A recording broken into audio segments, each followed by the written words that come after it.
Gracias.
The 28th plenary meeting of the General Assembly is called to order.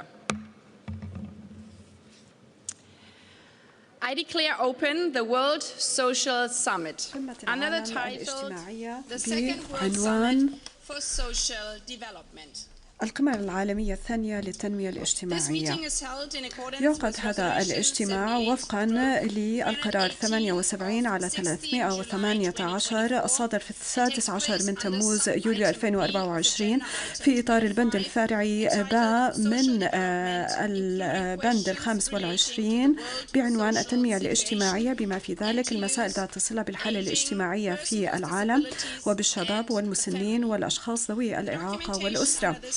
أما بالنسبة لوثائق المعروضة في إطار هذا البند فقد وردت في يومية الأمم المتحدة قبل المباشرة بالاستماع إلى البيانات الافتتاحية وعملا بالقرار 78 على 318. ستباشر الجمعية العامة النظر في مشروع القرار 1000 على 80 على 5 الذي يتضمن الإعلان السياسي. أعطي الكلمة الآن إلى حضرة ممثل الأمانة. شكرا جزيلا لك السيدة الرئيسة. هذا البيان الشفوي الحالي يقدم في سياق المادة 153 للنظام الداخلي للجمعية العامة، كما أن هذا البيان وزع على دول الأعضاء. ما ورد من طلب في الفقرتين 43 ألف وباء تحت عنوان متابعة مشروع القرار A على 80 على L5 ينطوي على أنشطة جديدة إضافية تشكل إضافة على العمل المنوط بالأمانة، ولكن نظرا لغياب الطرائق بشأن الاجتماع العام الرفيع المستوى المكلف برعاية الجمعية العامة بموجب الفقرة 43 ألف وتوقيت صدور التقرير الجديد المطلوب للإعداد لعملية المتابعة ومتابعة مشروع إعلان الدوحة وإعلان كوبنهاجن وبرنامج العمل الفقرة 43 باء، من غير الممكن حاليا أن نقدر الآثار المترتبة على الميزانية لتلك الأنشطة ومتى حددت الصيغة والنطاق والطرائق. الأمين العام سيقيم الآثار على الميزانية ويعلم الجمعية العامة وفقا للمادة 153 من النظام الداخلي للجمعية العامة، وكذلك متى تم تحديد الطرائق ووفقا للممارسة المرعية يتم تحديد موعد انعقاد الاجتماع العام الرفيع المستوى، وذلك بالتشاور مع إدارة شؤون الجمعية العامة والمؤتمرات. وعلى حد الفهم القائم فإن اعتماد مشروع القرار A على 80 على L5 لن ينطوي على آثار على الميزانية البرنامجية لعام 2026 ولا الاحتياجات من الموارد للسنوات التالية حسب انطباقها، وهذا ما سيعرض على الميزانيات البرنامجية المقترحة التي ستعرض على الجمعية العامة. شكرا. قبل المتابعة الأعضاء لعلهم يذكرون بأنه بموجب المقرر 80 على 509 الصادر في 31 من تشرين الأول أكتوبر 2025 أي تعليل للتصويت خاص بمشروع القرار سيقدم مباشرة قبل انتهاء الجزء الختامي للقمة وليس الجزء الافتتاحي. سنباشر الآن النظر في مشروع القرار A على 80 على L5 إعلان الدوحة السياسي المنبثق عن مؤتمر القمة الاجتماعي العالمي المعقود تحت عنوان مؤتمر القمة العالمي الثاني للتنمية الاجتماعية. هل لي أن أعتبر أن الاجتماع يقرر اعتماد المشروع القرار A على 80 على L5؟ إذا تقرر الأمر على هذا النحو.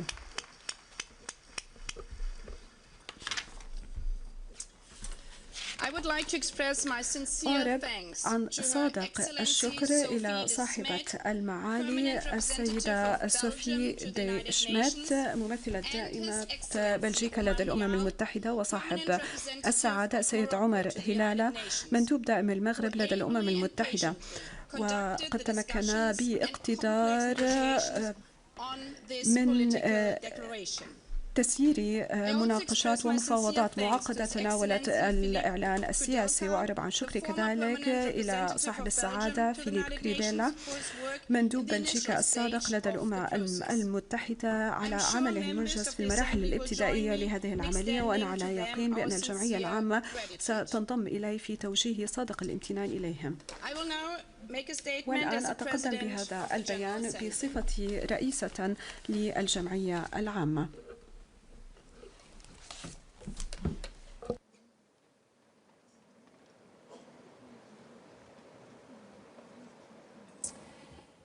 Your Highness, صاحب السمو، صاحب السعادة الأمين العام، أصحاب السعادة، حضرة السيدات والسادة، تعلمنا من كوبنهاغن منذ 3 عقود أن التنمية الاجتماعية والشمول عنصران أساسيان لبناء مجتمعات مدينة، واليوم يجب أن تكون الدوحة الشوط الأخير على هذا المسار، بحيث لا يتخلف أحدهم عن الركب، ووضع هذا يسمح بوضع حد للظلم الاجتماعي ويضمن كرامة الجميع.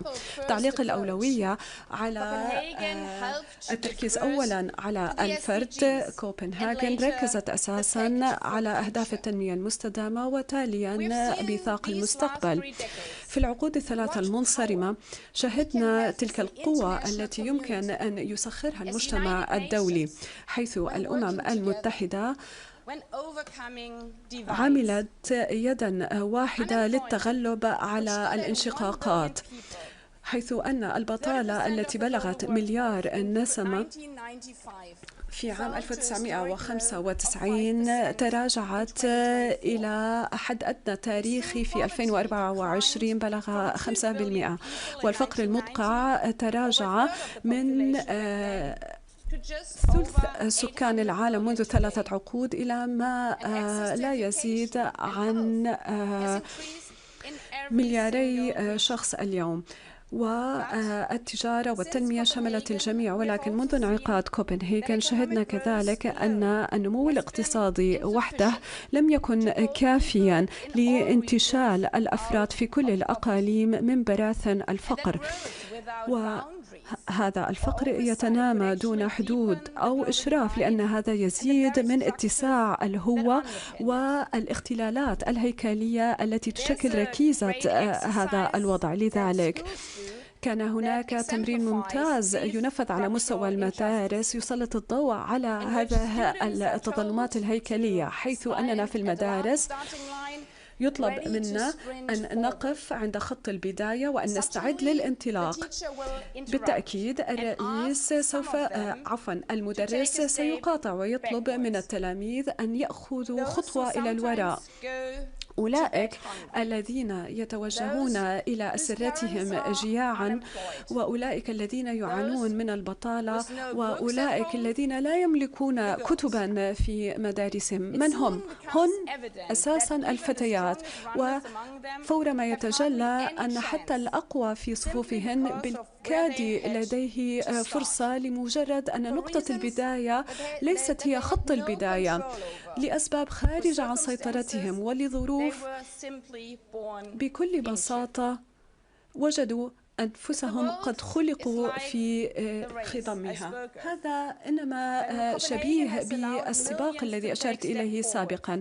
كوبنهاغن دفعت بالملايين للتحرك نحو الأمام، ولكن للأسف أعداد كبيرة بقيت عالقة، بل بعضها تراجع إلى الوراء. 800 مليون شخص لا يزال يعاني من الفقر المدقع، وفي بعض البلدان نصف الفتيات لا يملك فرصة الالتحاق بالمدارس الابتدائية. مع تراجع البطالة إلى نسبة 5% عالميا، فإن هذا التباين العملاق والهائل إنما يبرز مثلا البطالة هي دون 1% في بعض البلدان، في حين أنها تبلغ 20% في بلدان أخرى. والشباب يبقى أكثر عرضة ب3 مرات للمعاناة من البطالة، وهذا يعني أن الفتاة يبلغ أجرها 78 سنت مقابل دولار واحد للرجل. هي حقائق لا يمكن أن نتجاهلها. يجب أن نحقق عالم منصف للجميع بغض النظر عن ظروف وملابسات الولادة، وإن كان بلدك يعاني من النزاعات والكوارث. أشير إلى 3 نقاط في إطار التحديات والفرص المشتركة ذات الصلة بالتنمية الاجتماعية. أولاً، يجب على وجه الاستعجال أن نعالج أهم عقبة تقف أمام تحقيقنا للتنمية الاجتماعية، وهي الأزمة المناخية. وهذا ما شهدناه مرارا وتكرارا. غداة كارثة مناخية فإن الخدمات الاجتماعية وإجمالي الناتج المحلي يتراجع على الفور. في الأسبوع الماضي عاصفة ميليسا اجتاحت الكاريبي وأودت بممتلكات الآلاف وتسببت بكوارث بلغت قيمتها $2 مليار سنوي، والبعض يقدر أن هذا يقارب 2.3 مليار، في حين أن هناك من يراعي كذلك الآثار التعاقبية لهذه الكوارث الطبيعية بما ينطوي على أثرها على المدارس والمستشفيات وسبل الارتزاق، جميعها تضمحل في لحظات. شهدنا أن المجاعة والجوع والفقر تكون وليدة الكوارث الطبيعية. في توجهي إلى رحلات ميدانية وجدت نفسي في أراضٍ قاحلة كانت منذ عقود تستضيف حقول القطن، وها هي تحولت إلى بحار من الرمل، وهذا يعني أن الأمطار اختفت ومعها اختفت المحاصيل، وهذا لا يسري على مزرعة أو بلد، وإنما هي تجتاح وتمول حالة انعدام الأمن. وارتفاع درجات الحرارة تزيد من أسرعة الوقود عالميا، وإن تابعنا على هذا المنوال يقدر أنه إن ازدادت درجة حرارة الكوكب بما يزيد درجتين ما يقارب 200 مليون شخص إضافي قد يعاني من انعدام الأمن الغذائي، وهذا يتهدد كامل أجندة التنمية المستدامة. ليس فقط الهدف الثاني من أهداف التنمية المستدامة المتمثل بالقضاء على الجوع والفقر محركان للنزوح عندما تجبر الأسر على النزوح لعدم وجود الغذاء لها، وبالمقابل النزوح واسع النطاق يهدد دول الجوار ويتهدد الموارد ويختبر الحكومات ويحرك المزيد من الشعور بانعدام الأمن. وبهذا ندخل في حلقة مفرغة. انعدام الأمن المناخي يفضي إلى الجوع والفقر، وبدورها تؤدي إلى النزوح والزعزعة. بالرغم من ذلك هناك جانبها إيجابية. لا يزال في قدرتنا أن نحد من الانبعاثات وارتفاع درجة الحرارة دون الدرجتين. هناك وقت لا يزال في متناول اليد للقضاء على الجوع. نحن لا نقدم حسنة، إنما الأمر يتعلق بأمن ومصالح شخصية وذاتية لكل البلدان. وبهذا أنتقل إلى نقطتي التالية. هذه القمة العالمية الثانية للتنمية الاجتماعية إنما تذكرنا بأن بغية الإلمام بهذه المسائل متعددة الأبعاد لابد لنا من أن نعتمد حلول وأجندات متعددة الأبعاد ومترابطة فيما بينها. إن إعلان الدوحة إلى جانب أهداف التنمية المستدامة تستدعي وضع استراتيجيات شمولية، لأنك لا يمكنك أن تسوي مسألة الجوع بمعزل عن الصحة والانعدام المساواة، وتحديدا في مجال التعليم. العمل المناخي غير المرتبط بضمان العمل اللائق لا فرصة له. الأهداف 17 ليست منفصلة فيما بينها إنما هي مترابطة، حيث هدف يعجل من التقدم في هدف آخر. هذه ليست أجندات في صوامع، وإنما جميعها يؤكد على أن الأمن البشري هو ركيزة الأمن العالمي. وعليه. لعل أهم مهمة تقع على عاتقنا هنا في الدوحة وفي الأسبوع المقبل لدى انعقاد قمة المناخ في برلين وكذلك طوال دورة الجمعية العامة في نيويورك أن نعيد الالتزام بهذه المهمة لحل هذه المشكلة بطريقة تشمل كل الأقاليم، وذلك نظرا للترابط الشديد في عالمنا. وهذا يعني أن ما من بلد أو إقليم قادر أن يحقق مصالحه بمعزل عن غيره، من أمن الطاقة إلى سلاسل الإمداد والوساطة في النزاعات. على سبيل المثال، الاعتداءات التي يشنها الحوثيون على سفن البضائع في البحر الأحمر وهي تؤثر على الشحن والموانئ وكذلك المصانع التي تتوقف عن العمل في أوروبا، وكذلك العدوان الروسي على أوكرانيا حيث السفن المعبأة بالقمح بقيت عالقة في البحر الأسود، وهذا تسبب بانعدام الأمن الغذائي حتى في هذا الإقليم إلى جانب أقاليم أخرى حول العالم. هذه الأزمات إنما تذكرنا بأننا في سباقنا هذا لمكافحة الجوع والفقر نحن لا نتنافس مع بعضنا البعض، إنما نحن في سباق معا، وذات السلسلة التعاقبية التي تؤثر وتشل من حركة إقليم تبطئ من الحركة في الأقاليم الأخرى. وهذا يأتي بي إلى نقطة الثالثة، معاودة الالتزام بأهداف التنمية المستدامة، يعني سد الثغرة المتمثلة ب4 تريليونات من الدولارات بما يشمل تمويل نقل التكنولوجيا والتحول التكنولوجي والرقمي، وكذلك تعميم المنفعة على الجميع وليس على القلة، لأننا ندرك بأن أهم مشكلة يعاني منها العالم ليست المال إنما مكان وكيفية استثمار تلك الأموال، ويجب أن نضمن أن تبلغ هذه المنافع الجميع وفي كل مكان حول العالم. لابد من أن نضع هيكلية مالية عالمية موائمة لأغراض القرن ال21 وتسوية الأعباء الناشئة عن المديونية وتذليل القيود التي تخنق الابتكار كما ورد في التزام ستوفيليا. والشراكات بين القطاعين العام والخاص انبرعنا في صكها بإمكانها أن تفيد الأرواح وتساعد على خلق فرص العمل وتشييد المستشفيات ومد المدارس بالكهرباء. كذلك التكنولوجيات الجديدة تأتي مثقلة بوعود لإتاحة حلول جديدة تفيد القطاعين العام والخاص، وفي ذات الوقت هذا يسري كذلك على واقع ضمان أن الابتكارات الجديدة لا تكرر حالات الانحياز المعهودة في الماضي. وأكتفي بمثال واحد، عندما أطلقت آبل البطاقة الائتمانية في 2019 خوارزمياتها وبشكل ممنهج أعطت حدود أعلى ائتمانية للرجال مقابل النساء. لم يكن في ذلك خطأ تكنولوجي. نماذج الذكاء الاصطناعي التي تتعلم من المجتمعات تعلمت هذا التمييز ضد المرأة المتجذر في مجتمعاتنا وزاد من التمييز ضد المرأة، ولكن الأدلة واضحة وجلية. بإمكان الجميع أن ينتفع لدى تصميم وبناء هذه النظم، حيث أن التمثيل المتساوي للمرأة من شأنه أن يضمن أن التكنولوجيا قادرة على التمكين وليس الاستغلال.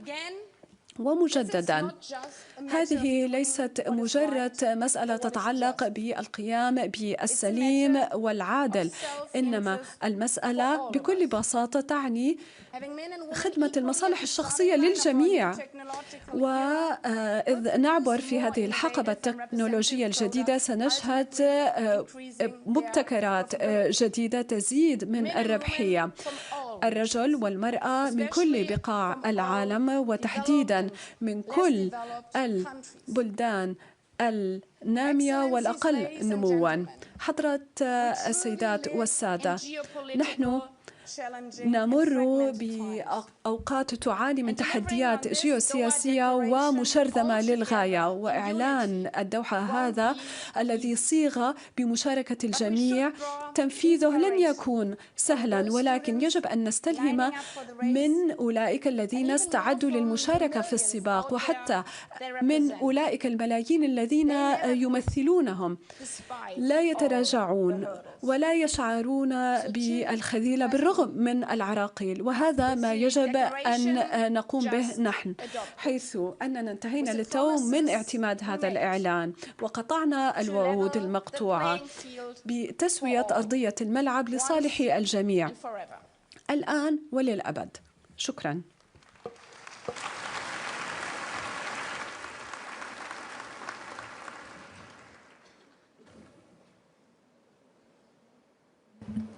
I give the floor to His Excellency Antonio Guterres, Secretary General of the United Nations.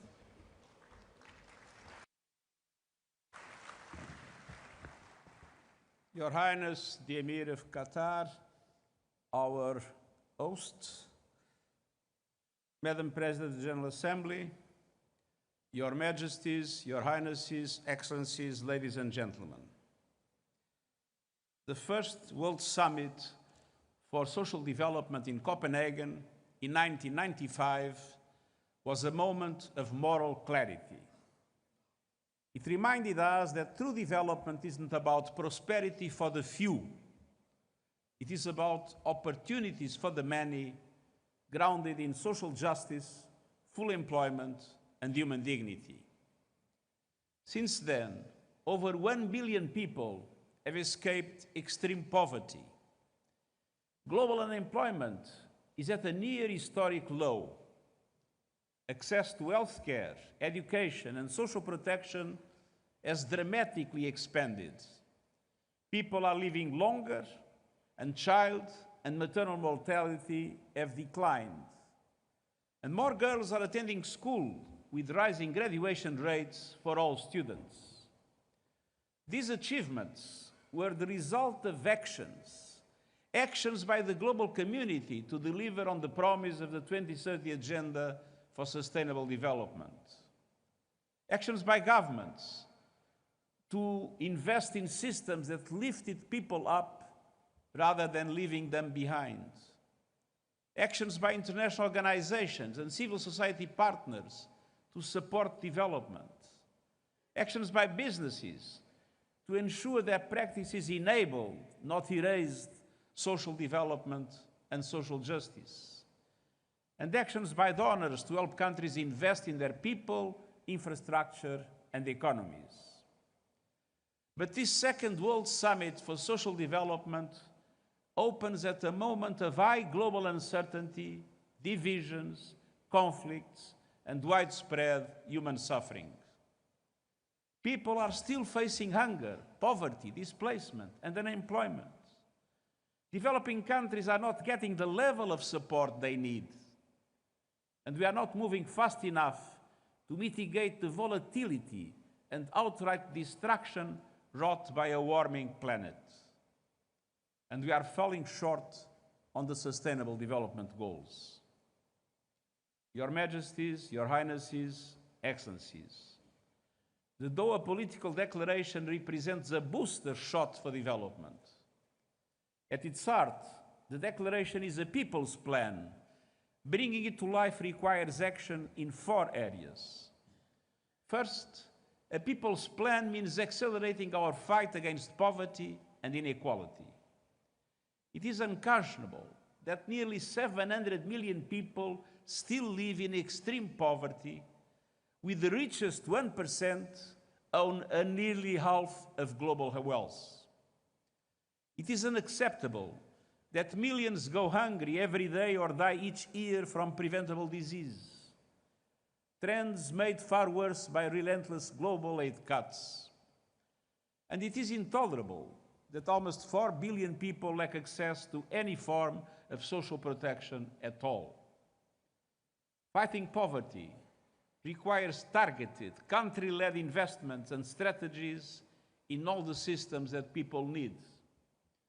food systems that can reach all people with affordable, nutritious, sustainably produced food, universally accessible health systems that can deliver care and medicine to every person, no matter where they live or how much they earn, water and sanitation systems that deliver clean water to all, adequate, affordable housing, energy systems that are clean, reliable, and accessible to all, powering development and jobs, education systems capable of reaching every child and young person with quality education and skills, underpinned by well-trained and supported teachers, universal social protection systems that can support people when they need it, and reliable, robust, and disaggregated data to track out progress.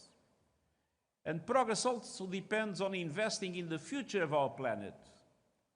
Governments must arrive at the upcoming COP30 meeting in Brazil with concrete plans to slash their own emissions over the next decade, while also delivering climate justice to those on the front lines of a crisis they did little to cause.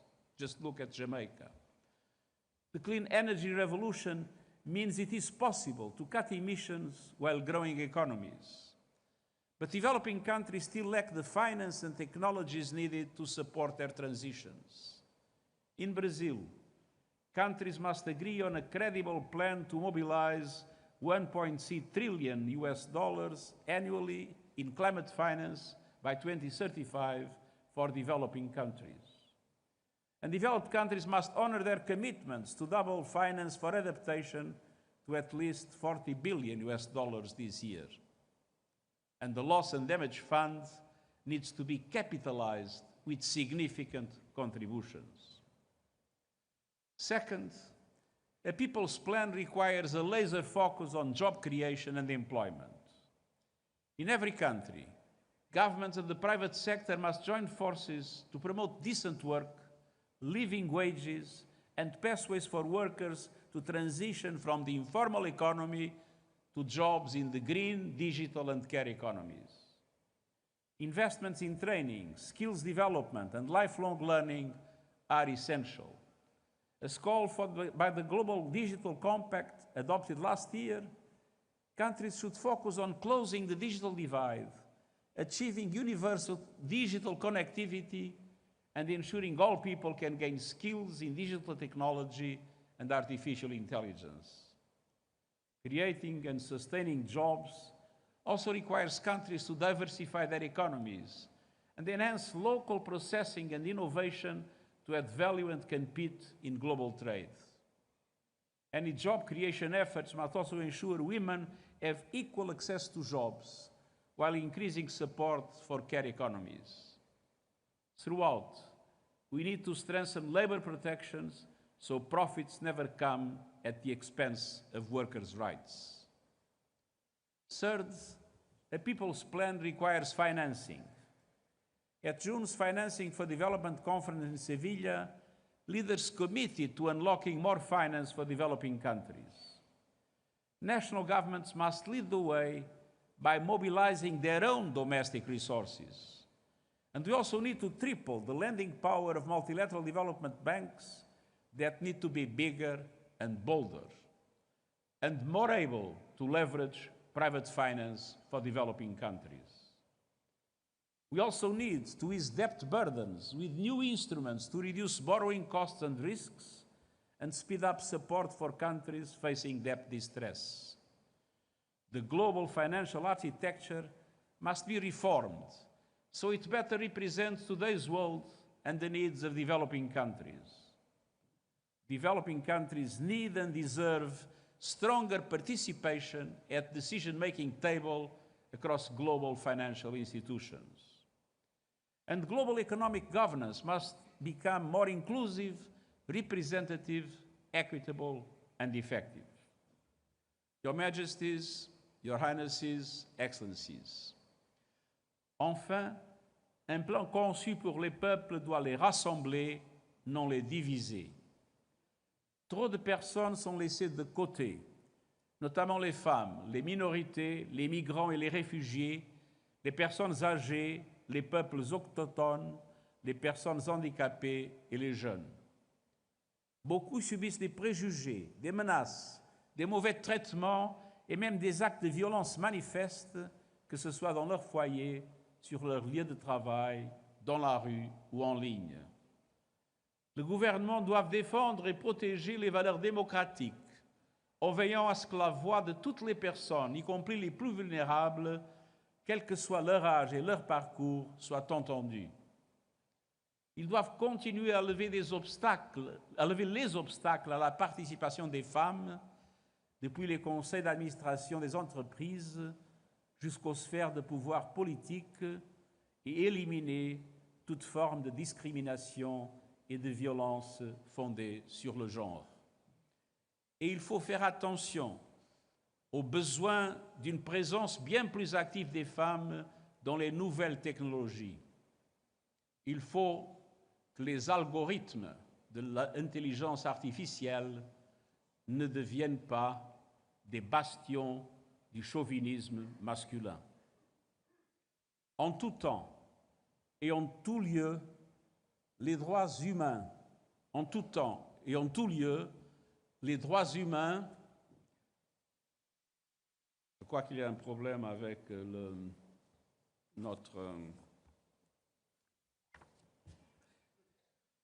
resteront notre boussole et nous montrerons la voie vers la justice et un avenir meilleur pour tout le monde. Majesté, Altesse, Excellence, ce sommet est placé sous le signe de l'espoir, un espoir porté par l'action collective. Il s'agit de mobiliser la volonté politique et les ressources financières nécessaires à la poursuite du voyage que nous venons d'entamer ensemble il y a 30 ans à Copenhague. Guidés par la déclaration de Doha, faisons aboutir ce plan audacieux que l'humanité réclame et mérite. Je vous remercie.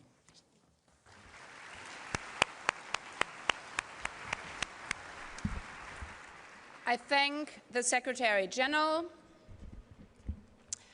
I invite His Highness Sheikh Tamim bin Hamad Al Thani, Emir of the State of Qatar, in his capacity as host country, to address the Assembly.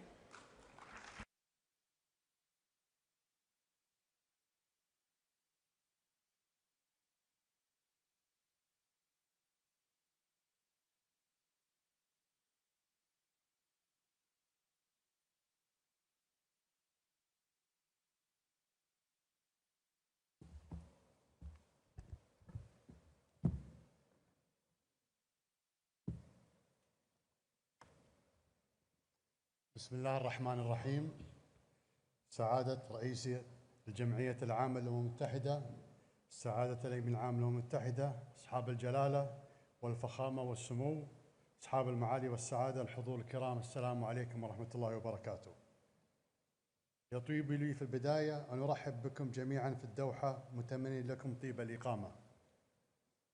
تعتز دولة قطر باستضافة هذه القمة التي تأتي بعد 30 عاماً على انعقاد القمة الأولى في كوبنهاجن عام 1995، وهي مناسبة للتأكيد على روح التضامن والتعاون الدولي في مواجهة التحديات التي تعيق النمو الاقتصادي وتبطئ تحقيق أهداف التنمية البشرية، الأمر الذي يهدد السلم الاجتماعي. تنطلق استضافتنا لهذه القمة من إيماننا الراسخ بأهمية العمل الجماعي في قضايا يفترض أن لا تكون خلافية لمواجهة التحديات العالمية المشتركة، وحرصنا على تعزيز التنمية الاجتماعية ودعم الجهود الدولية الرامية إلى القضاء على الفقر وزيادة فرص العمل وتعزيز كل ما يضمن كرامة الإنسان وتحقيق الإدماج الاجتماعي، وصولاً إلى مستقبل أكثر ازدهاراً وعدلاً للجميع. وفي هذه المناسبة نثمن الجهود الحثيثة للسيد أنطونيو غوتيريش الأمين العام للأمم المتحدة، والتي تجسد اهتمامه المعهود بتطوير عمل منظمة الأمم المتحدة، والشكر موصولاً لإدارة الشؤون الاقتصادية والاجتماعية بالأمم المتحدة على ما بذلته من تنسيق وتحضير لهذه القمة. الحضور الكرام، ليست التنمية الاجتماعية خياراً، بل هي ضرورة وجودية. وبينما نحتفل هذا العام بالذكرى السنوية 80 لتأسيس منظومة الأمم المتحدة، تتيح لنا هذه القمة فرصة لتجديد الالتزام بميثاقها وبالتعاون متعدد الأطراف ضمن مؤسساتها، ومضاعفة جهودنا لترسيخ قيمة التنمية الاجتماعية كشرط أساسي لتحقيق الأمن والازدهار والاستقرار للجميع. على الصعيد الوطني، أولت دولة قطر أهمية خاصة للتنمية الاجتماعية، وحققت تقدماً واضحاً وفقاً للمؤشرات الصادرة من المؤسسات الدولية المعنية. وتواصل الدولة العمل الدؤوب في هذا الشأن عبر تعزيز التنمية البشرية وتحسين جودة الحياة والرفاه والازدهار، وتطوير جودة التعليم والتمكين الاقتصادي والرعاية الصحية والأسرية والحماية الاجتماعية. وقد أطلقت الدولة عبر وزارة التنمية الاجتماعية والأسرة مؤخراً استراتيجيتها 2025-2030 تحت شعار من الرعاية إلى التمكين. ومن أهم ركائزها بناء مجتمع متماسك قائم على العدالة وتكافؤ الفرص والتمكين الإنساني، وبما يتوافق مع استراتيجيات الدولة ورؤيتها الوطنية 2030. أما على الصعيد الدولي، فنحن ندرك أن التحديات تواجه تحقيق التنمية الاجتماعية كالفقر والبطالة والتفاوت الاجتماعي تتطلب منا جميعاً تعاوناً وتضامناً فعالاً. وتعتز دولة قطر بالشراكة الاستراتيجية الوثيقة مع منظمة الأمم المتحدة، حيث لم تتوانى يوماً عن تنفيذ تعهداتها، وتعد في مقدمة الدول الداعمة لها في مجالات مختلفة. وستظل دولة قطر شريكاً فاعلاً في المجتمع الدولي وداعماً لجهود التنمية الاجتماعية من خلال ما تقدمه من مساعدات ومساهمات للعديد من الدول والمجتمعات من خلال صندوق قطر للتنمية وقطر الخيرية وغيرهما. الحضور الكرام، إن الحد الأدنى المطلوب لتبيين الجدية في التعامل مع التحديات المشتركة التي تواجهها البشرية جمعاء مثل قضايا البيئة والمناخ والفقر واللجوء وحقوق الإنسان هو الالتزام بالتعهدات. وفي حالة التنمية الاجتماعية يتطلب الأمر ترجمة الالتزامات التي تعهدت بها الدول في إعلان كوبنهاجن إلى واقع ملموس، وذلك من خلال معالجة الثغرات في تنفيذ تلك الالتزامات، ومنح الأولوية للحلول المبتكرة والشراكات الفعالة والمثابرة في تنفيذ خطة التنمية المستدامة لعام 2030. ويعد إعلان الدوحة الذي تم اعتماده في هذه القمة ثمرة عمل جاد ودؤوب ومشاورات مكثفة انعقدت في نيويورك، ويشكل وثيقة طموحة لتحقيق التنمية الاجتماعية المنشودة. ونثمن هنا الجهود القيمة لمندوبي المغرب وبلجيكا لدى الأمم المتحدة لما قام به من جهد صادق في قيادة وتيسير المفاوضات الحكومية الدولية. وإننا على ثقة بأن إعلان الدوحة الذي يؤكد على الالتزام برؤية سياسية واقتصادية وأخلاقية للتنمية الاجتماعية قائمة على الكرامة الإنسانية وحقوق الإنسان والمساواة والسلام سيعطي زخماً لتسريع تنفيذ خطة 2030، وسيمثل خارطة طريق وأساساً متيناً لمعالجة قضايا التنمية الاجتماعية، لا سيما الفقر والبطالة والإقصاء الاجتماعي. ولا يمكن تحقيق التنمية الاجتماعية في المجتمعات من دون السلام والاستقرار، ونحن نؤمن بأن السلام الدائم خلافاً للتسويات المؤقتة هو السلام العادل. ولا يخفى عليكم أن الشعب الفلسطيني الشقيق يحتاج إلى كل دعم ممكن من أجل معالجة الآثار الكارثية التي خلفها العدوان الإسرائيلي الغاشم، والتصدي لعملية بناء نظام فصل عنصري في فلسطين. نحن ندعو المجتمع الدولي إلى مضاعفة الجهود وتقديم الدعم للشعب الفلسطيني لإعادة الإعمار وتأمين الاحتياجات الأساسية لهذا الشعب الصامد حتى تحقيق العدالة وممارسة حقوقه المشروعة على أرضه ووطنه. وفي سياق مسألة السلام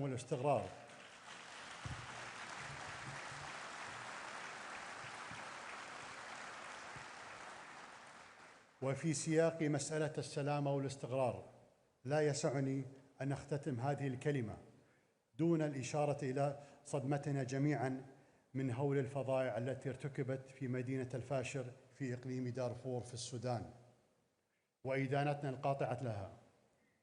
وهل كنا بحاجة إلى دليل آخر لندرك أن تجاهل العبث بأمن الدول وسيادتها واستقرارها وسهولة إدارة الظهر للحروب الأهلية وفظائعها لا بد أن يقود إلى مثل هذه الصدمات؟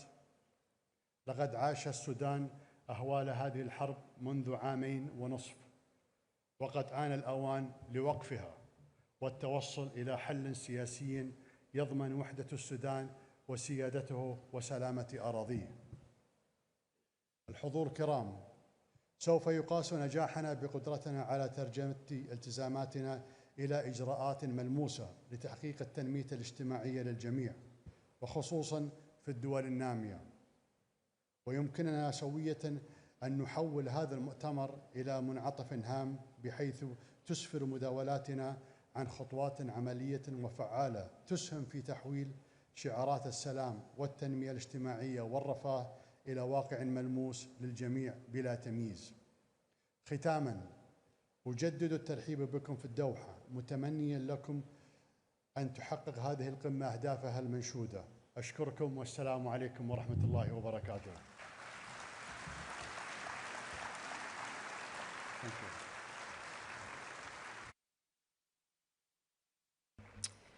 I thank the Emir of the State of Qatar for his speech and for hosting this summit. I give the floor to His Excellency Lok Bahadur Tapar, President of the Economic and Social Council.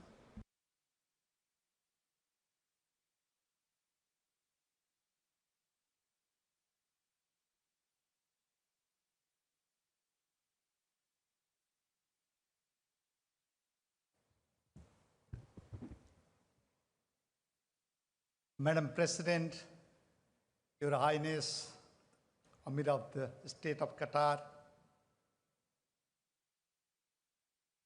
heads of the state and government, honorable ministers, Mr. Secretary General, Excellencies, distinguished delegates, ladies and gentlemen. It is an honor and privilege for me to join in the opening of the Second World Summit for Social Development.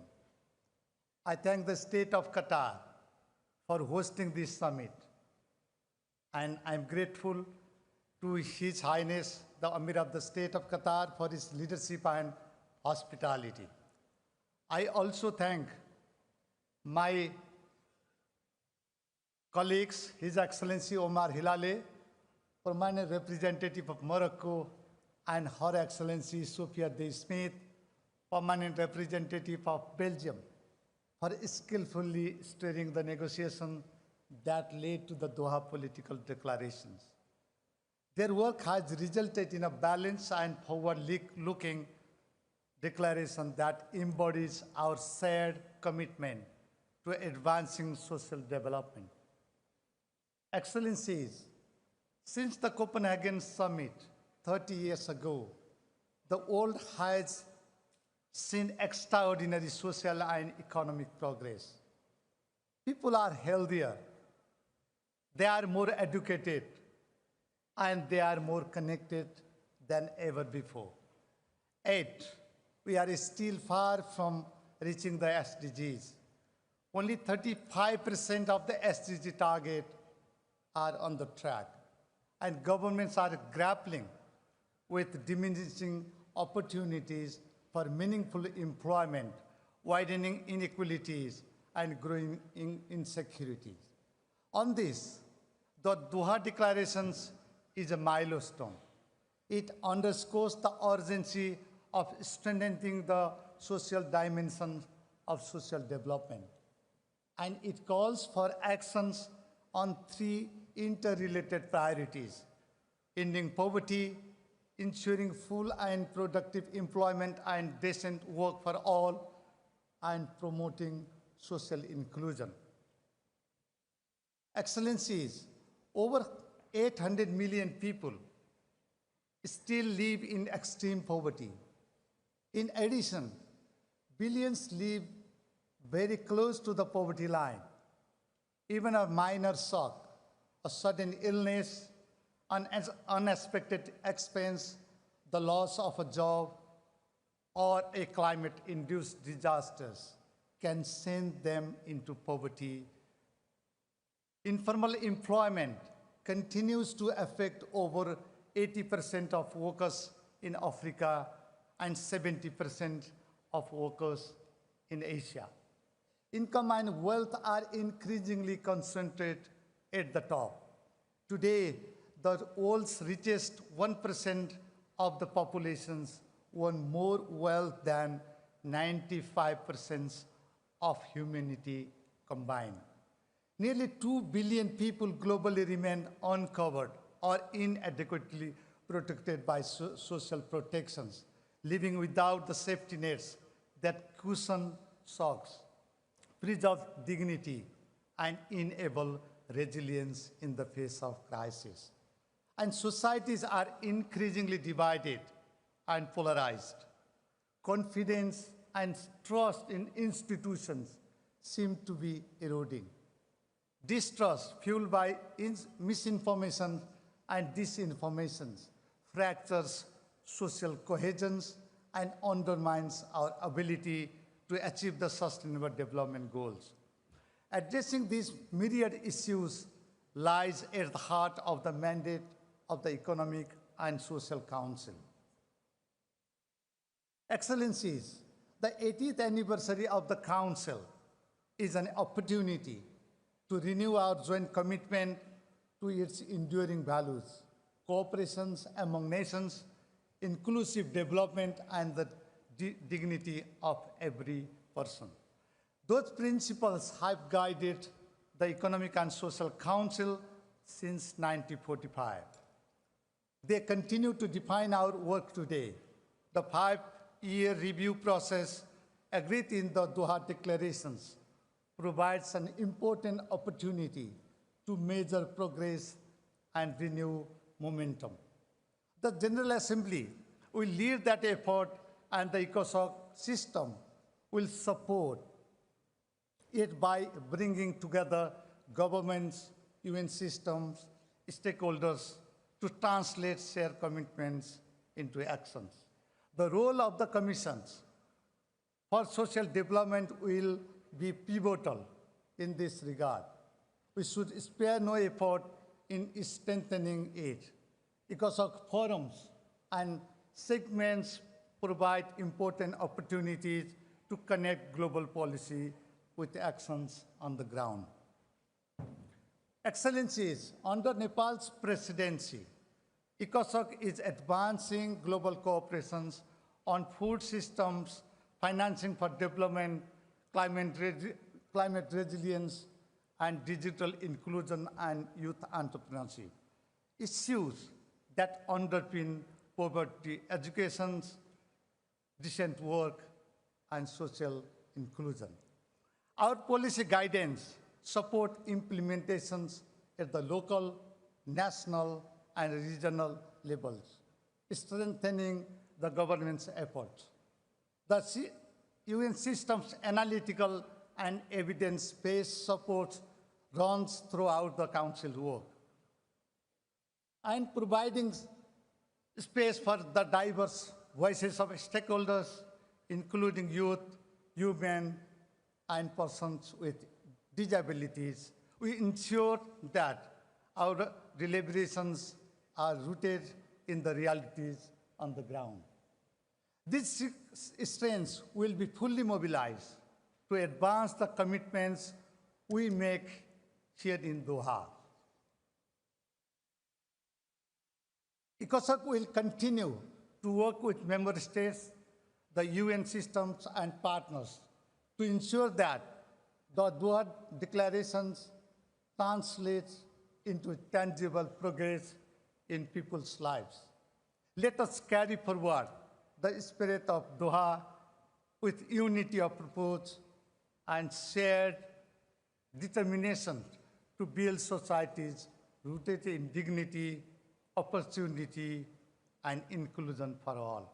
I thank you.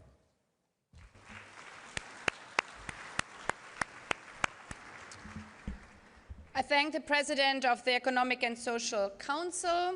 We've heard the last speaker in this opening segment. Before giving the floor to the first speaker on the list of speakers, delegations are reminded that statements are limited to 5 minutes. I would like to appeal speakers to deliver their statements at a reasonable pace so that interpretation into the other official languages may be provided properly. As members are aware, pursuant to Resolution 78/318, in addition to the plenary meetings, the summit will have 2 high-level roundtables. The first roundtable will start this afternoon at 3 p.m.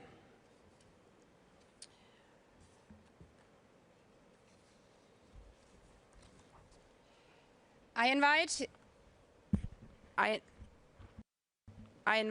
now my microphone is not, I invite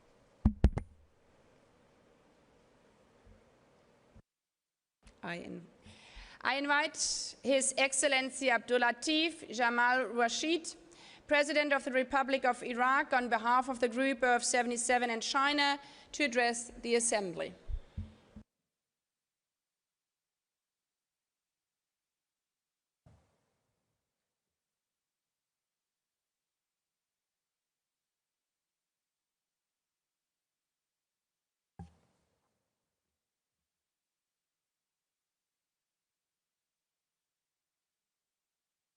Your Excellencies, distinguished delegations, ladies and gentlemen, it's an honor to deliver this statement on behalf of Group 77 and China. First and foremost, the group takes this opportunity to thank the co-chairs of the intergovernmental process and the permanent representatives of the Kingdom of Morocco and Belgium for their leadership, tireless efforts, and thoughtful guidance throughout this process.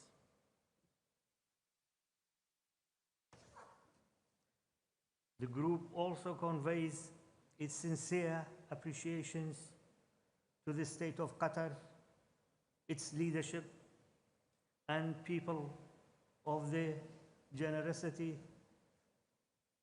warm hospitality, and excellent arrangement that have enriched our deliberation at this historic summit. We gather today in Doha with great hope that this meeting will inspire concrete progress in advancing the welfare and dignity of all people. As we approach 2030, the international community stands at a pivotal moment, one that calls for resolve to translate our commitments to tangible outcome in the lives of, of all our nations. Though our path and achievements may differ, our shared aspiration for more just and secure world unite us. Let us this summit be a step towards a deeper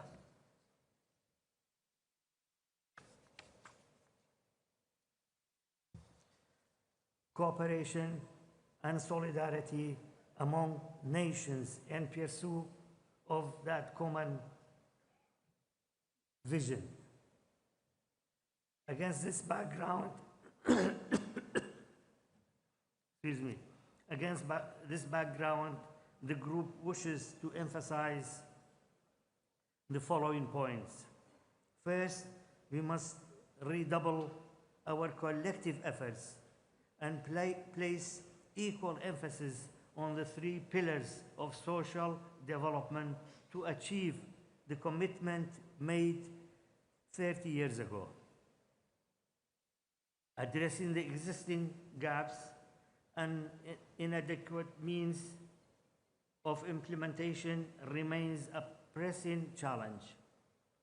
The principle of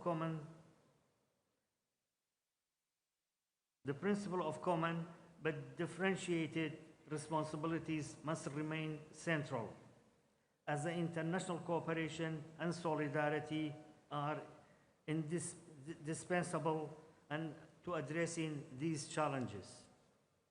Second, the group underscores the urgent need to confront persistent social development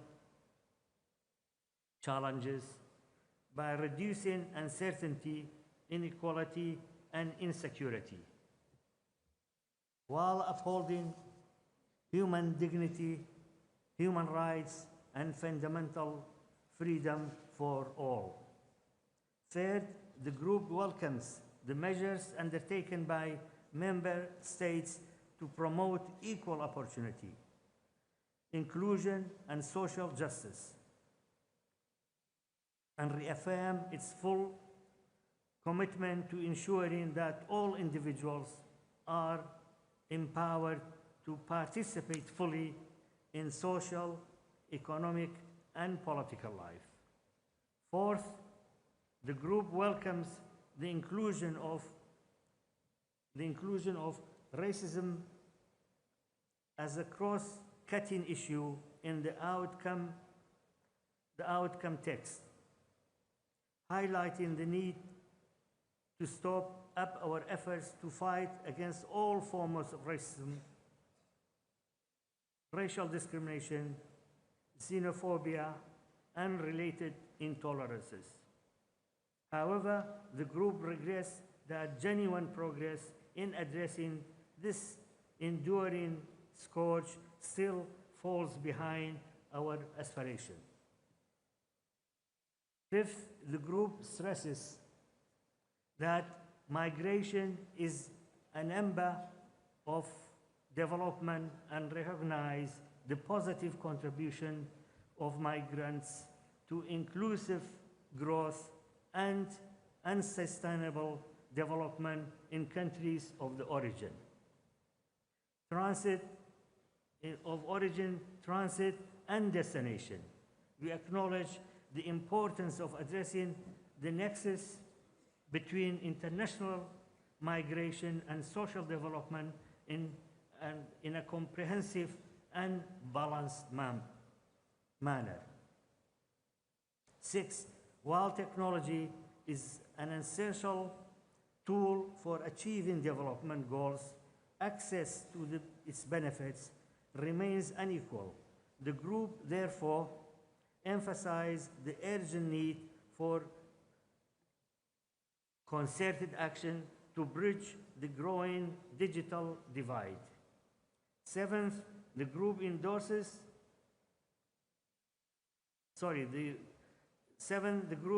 underscores that social development cannot advance while many developing countries continue to face UCM, a unilateral coercive measures, while directly and negatively affect the well-being of their people. The group reaffirms that measures impede in economic and social progress and calls for the complete elimination. In conclusion, the Group 77 and China reaffirms our shared commitment to balancing people at the center of development. Let Doha mark a renewed resolve to act with unity, compassion, and determination so that the promises we make today become a living reality for all. Let us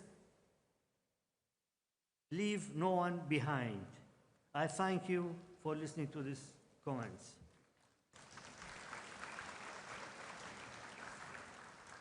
I have the second speech on behalf of Iraq. Bismillah ar-Rahman ar-Rahim.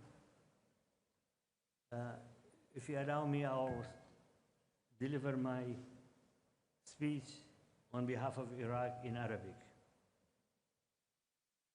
صاحب السمو الشيخ تميم بن حمد آل ثاني أمير دولة قطر الشقيقة، أصحاب الجلالة والفخامة والسمو والمعالي، معالي السيد أنطونيو غوريتش أمين العام الأمم المتحدة، الحضور الكرام، السلام عليكم ورحمة الله وبركاته. بداية نتقدم بالشكر جزيل الشكر إلى دولة القطر الشقيقة على استضافتها الكريمة لهذه القمة التي تأتي في توقيت بالغ الأهمية، نقف فيه على أعتاب مرحلة جديدة تتطلب تجديد الالتزام الدولي بالعدالة الاجتماعية وتعزيز العمل اللائق وبناء مجتمعات أكثر شمولاً وإنصافاً. كما نتوجه بالشكر إلى منظمة الأمم المتحدة ووكالاتها المتخصصة على دعمها المستمر للدول الأعضاء في تنفيذ أجندة التنمية المستدامة لعام 2030 وعلى شراكتها الفاعلة مع العراق في مسيرتها التنموية. والشكر موصول إلى الدول المشاركة والجهات المعنية على ما بذلته من جهود كبيرة في إعداد وتقديم إعلان دوحة الذي يمثل خطوة كبيرة نحو تعزيز التنمية الاجتماعية الشاملة والمستدامة على مستوى العالم.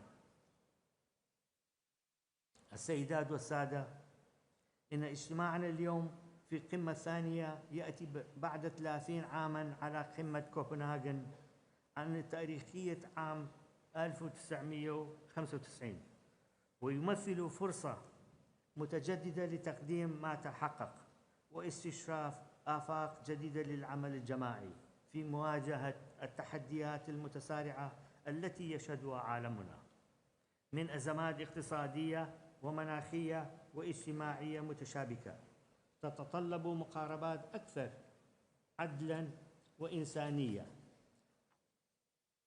يؤمن العراق بأن الاستثمار في الإنسان هو الطريق الأضمن لبناء السلام والاستقرار والتنمية المستدامة. إن العدالة الاجتماعية ضرورية وجودية لضمان الأمن والاستقرار والعيش الكريم، فالتفاوت في الفرص والضغوط الاقتصادية والتغييرات المناخية وأزمات الجفاف والفقر تضع على عاتق المجتمع الدولي مسؤولية مضاعفة لتجديد الالتزام بالمبادئ التي قامت عليها التنمية الاجتماعية، العدالة والمشاركة وكرامة الإنسان.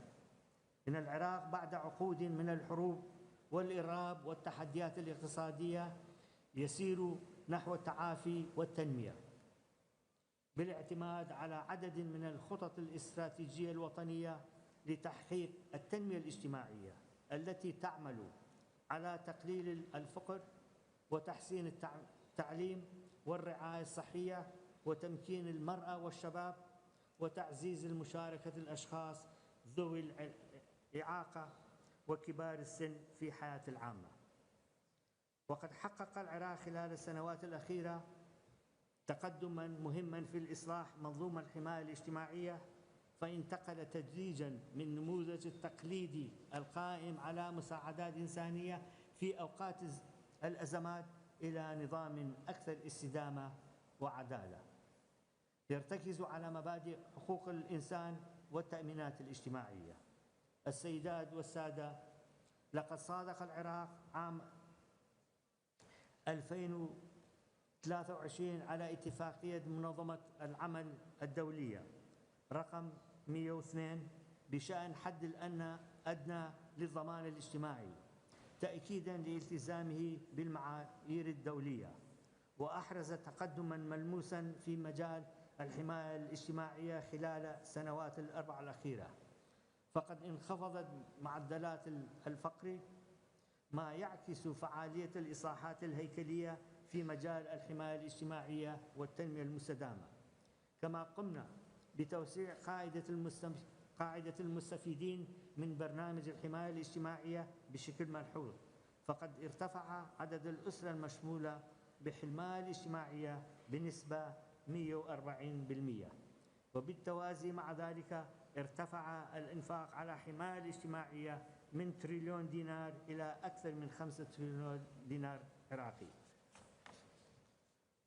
وفي إطار الانتقال من إعانة إلى الإنتاج، تم إطلاق برنامج تمكين الاقتصاد طموحاً استفاد منها عشرات الآلاف من الأشخاص مع صرف مبالغ لدعم المشاريع الصغيرة والمتوسطة.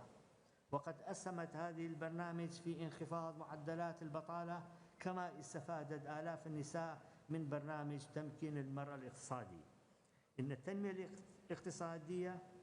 التنمية الاجتماعية مسؤولية جماعية تشمل القطاع الخاص والمجتمع المدني والشباب، سيما بعد الدخول العراق الهيئة الديمغرافية سنة 2024، حيث تجاوزت نسبة الفئة العمرية بين 15 عاماً و 64 عاماً نسبة 60% من مجموع السكان.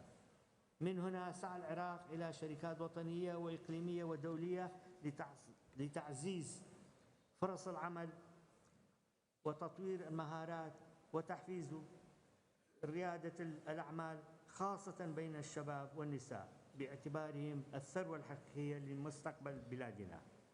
يولي العراق أهمية خاصة لقضية التغيير المناخي وتأثيره المباشر على التنمية الاجتماعية، فالعراق يعاني من تحديات بيئية حادة منها شحة المياه والتصحر، وقد أطلقنا مبادرة العراق الأخضر التي تهدف إلى مواجهة هذه التحديات من خلال مشاريع التشجير والطاقة النظيفة. وفي إطار رؤيتنا المناخية بين 2024 إلى 2030 نعمل على زيادة إنتاج الطاقة المتجددة وتركيب منظومات الطاقة الشمسية في مئات من المباني الحكومية، فضلاً عن التوجه المتزايد للقطاع الخاص للمواطنين لاعتماد الطاقة المتجددة، والاهتمام بالزراعة لتحسين جودة الهواء وتكييف مع التغيير المناخي. وفي مجال الأمن الغذائي اعتمدنا استراتيجية متكاملة تركيز على تطوير البنية التحتية الزراعية وتحسين جودة وتنوع الأغذية، سعياً نحو تحقيق الاكتفاء الذاتي من المحاصيل الاستراتيجية. نعمل على ربط الحماية الاجتماعية بقطاع الزراعة من خلال دعم المشاريع الزراعية الصغيرة والمتوسطة وتمويل المزارعين بقروض مسيرة من أجل تحديث منظومات الري وتطوير البيئة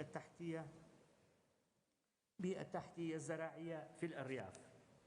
نؤمن بأن التنمية الاجتماعية لا تحقق بمعزل عن التنمية الاقتصادية والسياسية والثقافية، إلا فإننا نعمل على تعزيز حكم الرشيد وتعزيز المشاركة الديمقراطية ومحاربة الفساد، باعتبارها أسساً ضرورية لأي مجتمع يسعى إلى تحقيق الرفاه والعدالة. وقد أحرزنا تقدماً مهماً في مجال الحوكمة والشفافية من خلال تطبيق برنامج التحول الرقمي، وأطلقنا السجل الوطني الموحد للحماية الاجتماعية لتوحيد قواعد البيانات وتحسين دقة الاستهداف والقضاء على حالات التكرار وتزوير لضمان وصول دعم للمستحقين فقط. نعمل على تعزيز التعاون مع بلدان الجنوب وتبادل الخبرات الناجحة في مجالات التعليم والصحة والحماية الاجتماعية بما ينسجم مع مبادئ ميثاق الأمم المتحدة. وفي هذا السياق نشير إلى أن العراق اعتمد خطة وطنية للتنمية بين 2024 إلى 2028 واستراتيجية تخفيف من الفقر والرؤية العراق للتنمية المستدامة 2030 ورؤية العراق إلى 2050. كما تم إقرار سياسة التشغيل الوطنية لضمان فرص العمل الكريمة والآمنة للجميع. إن التحديات التي تواجه التنمية الاجتماعية عميقة وتتطلب جهودا مستمرا، فالنزوح والهجرة والأزمات الإنسانية والتغيير المناخي تتطلب جميعا استجابة شاملة ومتكاملة. وقد أنشأ صناديق الإعمار متخصصة لمعالجة هذه التحديات لدعم التنمية في المحافظات. ختاما، إن تحقيق العدالة الاجتماعية ومحاربة الفقر والفساد والقضاء على ظواهر الشاذة في المجتمعات كالفساد والمخدرات وتجارة الغير شرعية وغير ذلك من السلبيات ستسهم بشكل مباشر وفعال في محاربة الفقر وترفع مستوى المعيشي لمواطنينا في بلداننا كافة. نؤكد الوقوف العراق إلى جانب المجتمع الدولي في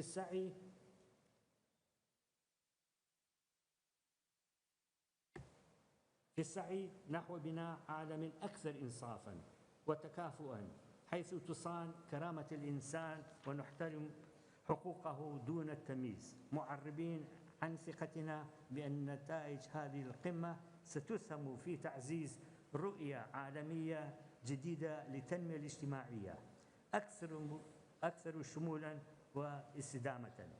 ونجدد شكرنا إلى دولة القطر الشقيقة على حسن الاستضافة، وللأمم المتحدة على جهودها المتواصل، والمجتمع الدولي على التعاون المستمر، آملين أن تعود نتائج هذا الحدث المهم بالفائدة على شعوبنا جميعا. والسلام عليكم ورحمة الله وبركاته.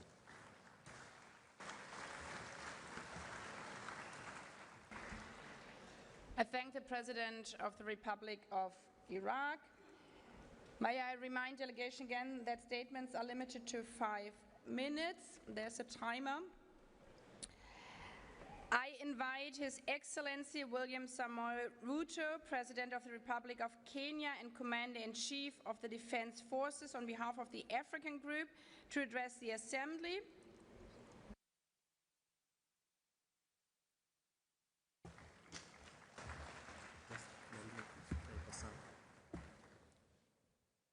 Madam President, Excellencies, Heads of State and Government, distinguished delegates, ladies and gentlemen, on behalf of the African Group, I extend warm appreciation to you, Madam President, and to the State of Qatar for hosting this historic summit, a moment to renew our shared promise 30 years after Copenhagen to place people at the heart of development.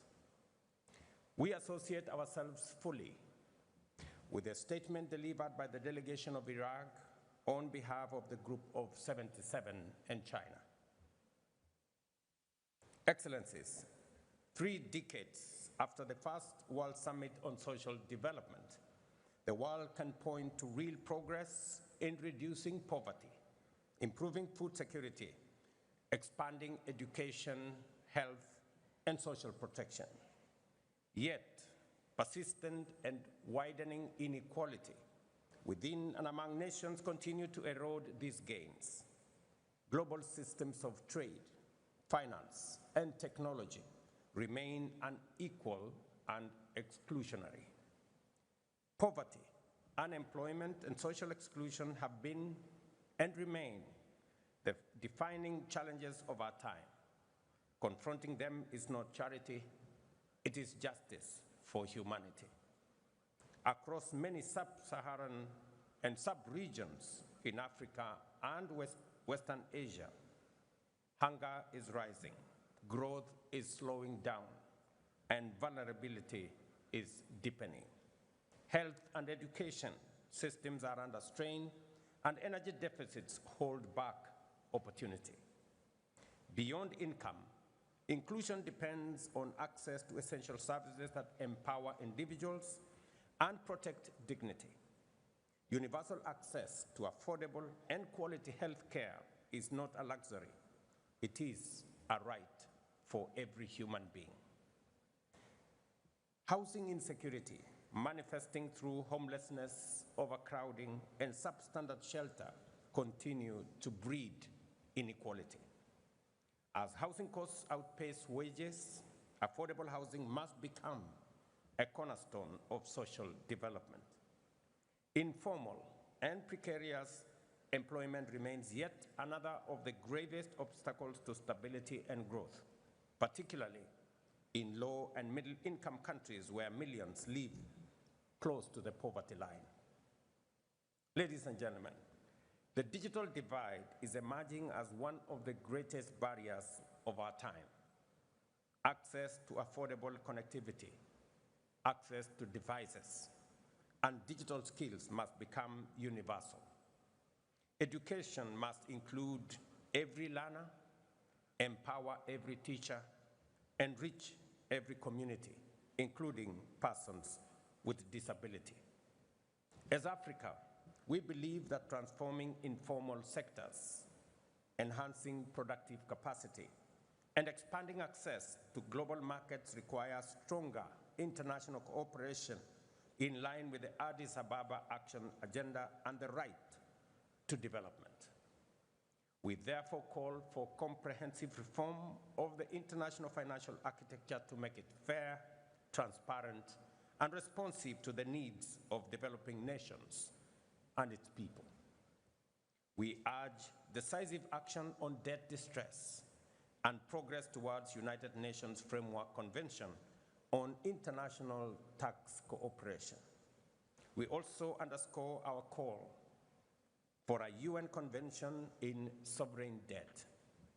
Distinguished colleagues, the Copenhagen Declaration gave us a timeless framework built on 3 pillars: the eradication of poverty, decent work for all, and social integration. Grounded in equity, solidarity, and human dignity, these pillars remain our compass. We therefore welcome the Doha Declaration on Social Development, a renewed global pledge to translate principle into action and to build cohesive and resilient societies for generations ahead.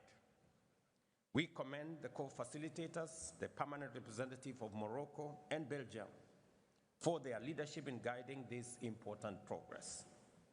This summit, distinguished colleagues, must rekindle genuine dialogue, restore trust, and reaffirm multilateralism as the anchor of collective progress. We must amplify the voices of those living in poverty and vulnerability and ensure that developing countries, most of them in Africa, are fairly represented across all multilateral institutions. Accordingly, the African Group reiterates its demand for 2 permanent and 2 non-permanent seats for Africa on the UN Security Council with full rights and privileges. True social development cannot thrive without historical justice and equal representation. The African Union has declared 2025 the year of justice for Africans and the people of African descent through reparations. This is a defining step towards justice and healing for Africa and its diaspora, calling for accountability for the crimes of slavery, colonialization, apartheid, and exploitation that caused lasting human and environmental harm. We also reiterate the importance of the high-level General Assembly meeting in September 2026 to mark the 25th anniversary of the Durban Declaration and Program of Action and invite all partners to support its successful implementation within the second decade for people of African descent. Together, let us envision a future that is inclusive, resilient, and just. A world free of hunger, poverty, disease, racism, and inequality. A world where prosperity is shared, the digital divide is bridged, and trust in multilateralism is renewed. I thank you.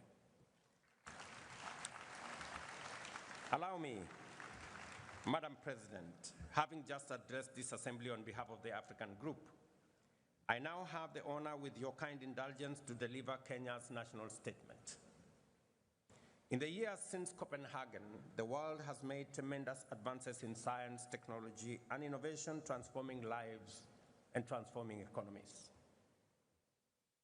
Yet amid this progress, poverty, inequality, unemployment, and social exclusion persist, and in far too many places, they have deepened. In Kenya, through our bottom-up economic transformation agenda, we have charted a deliberate roadmap to confront these challenges head-on, and I am proud to share a few of its key highlights. We recognize that education is the most powerful equalizer in society. That is why Kenya has fully transitioned to the competence-based education and training system that emphasizes practical skills, innovation, and lifelong learning. Equally, to make higher education equitable, we introduced a student-centered funding model that guarantees access to quality education for every learner, regardless of their social or economic background. In 3 years, we have hired 76,000 new teachers, a number that will reach 100,000 by January 2026, improving the teacher-to-learner ratio from 1 to 45 to 1 to 29, putting us on course to meet UNESCO's 1 to 25 benchmark by 2027. We have also rapidly expanded technical and vocational training institutions across the country, ensuring that learners gain market-ready skills aligned with the needs of industry and entrepreneurship. Beyond education, we're empowering citizens economically through initiatives like the Financial Inclusion Fund, popularly known as the Hustler Fund.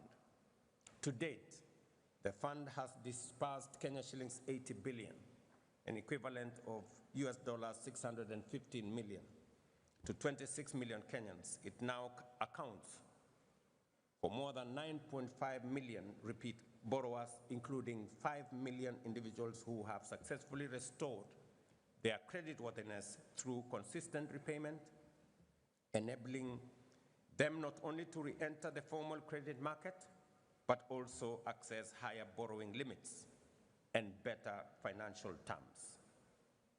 At the same time, together with partners, we are launching programs such as the National Youth Opportunity Towards Advancement Project.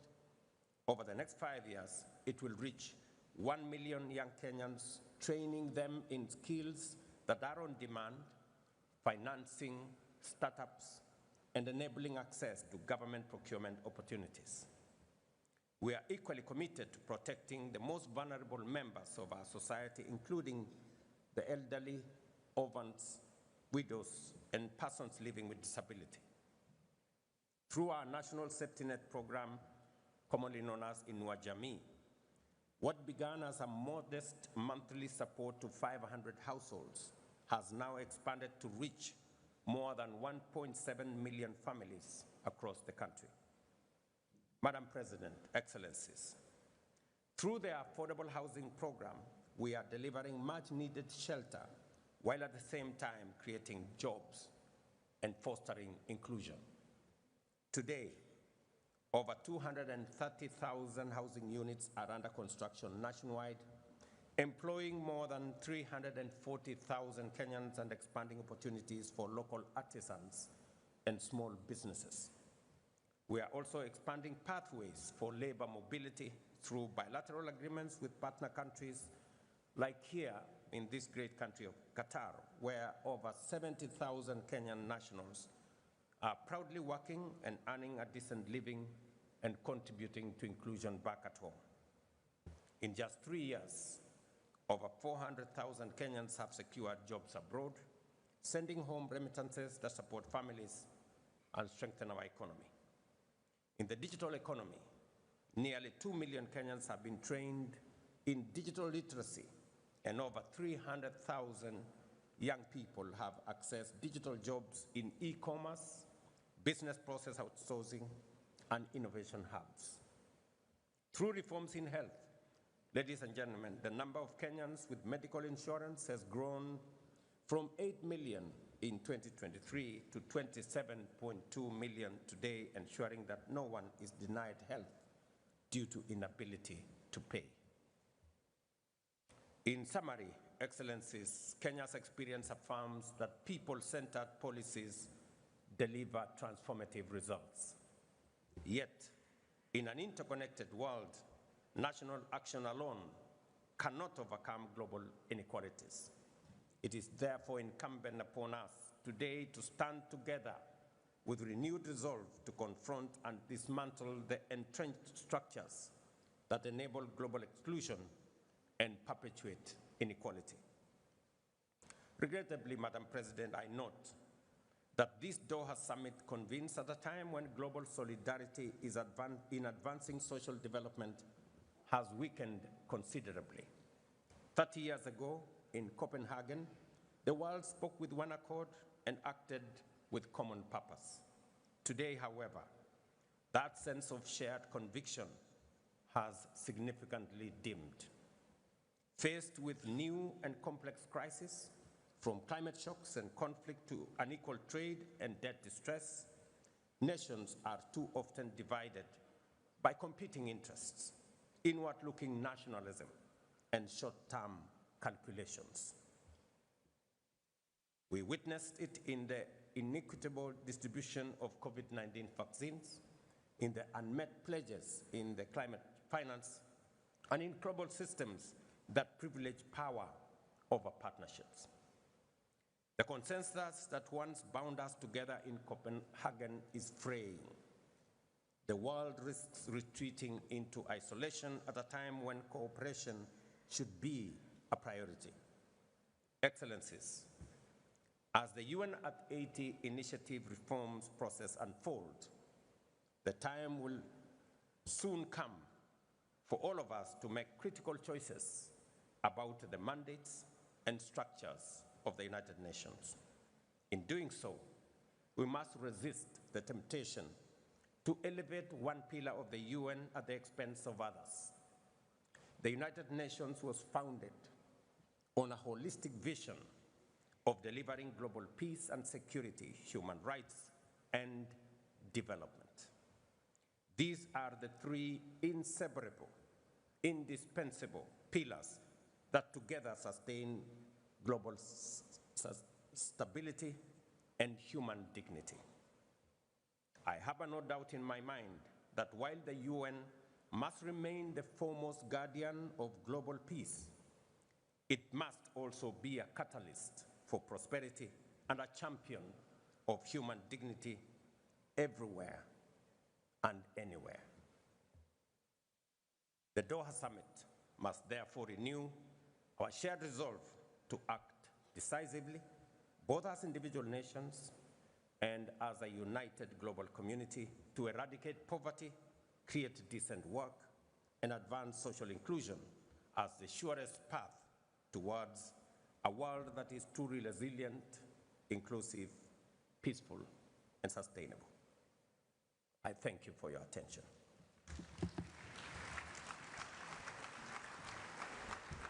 I thank the President of the Republic of Kenya and Commander-in-Chief of the Defense Forces.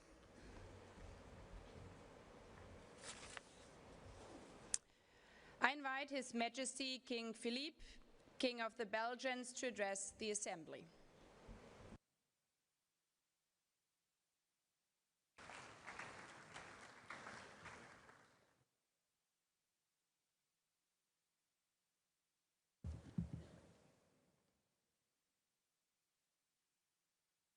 Your Highness, the Emir of Qatar, Your Excellencies, Heads of State or Government, Madam Chairman of the General Assembly, Mr. Secretary General, Mr. Chairman of the Economic and Social Council, ladies and gentlemen.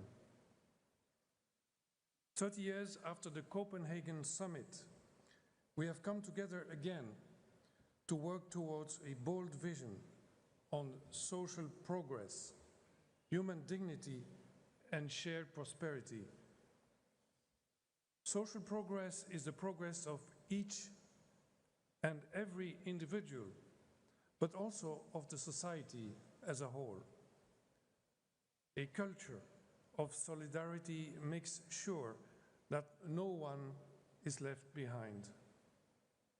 Civil society, the individual, and the state have to collaborate closely.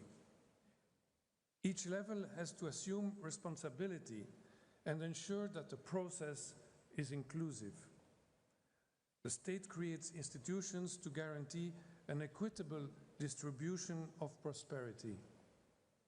Equal opportunities, decent work conditions, and a proper redistribution system are indeed a driving force for prosperity, cohesion, stability, and peace.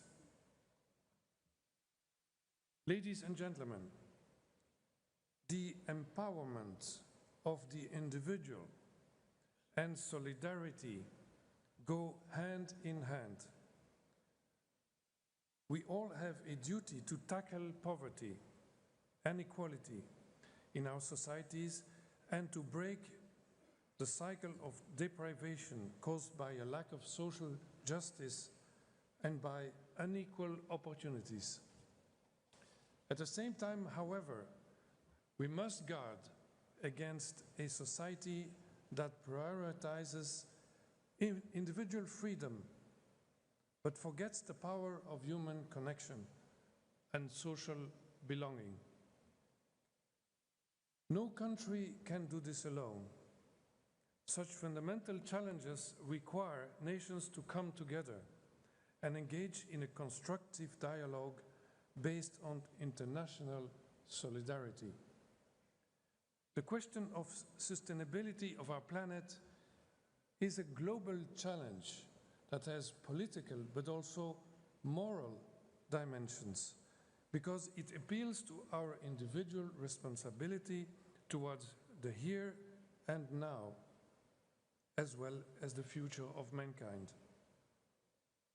This is a unique opportunity to recognize that we share the same values across our different cultures and that we have to unite our efforts around them towards the preservation of our planet.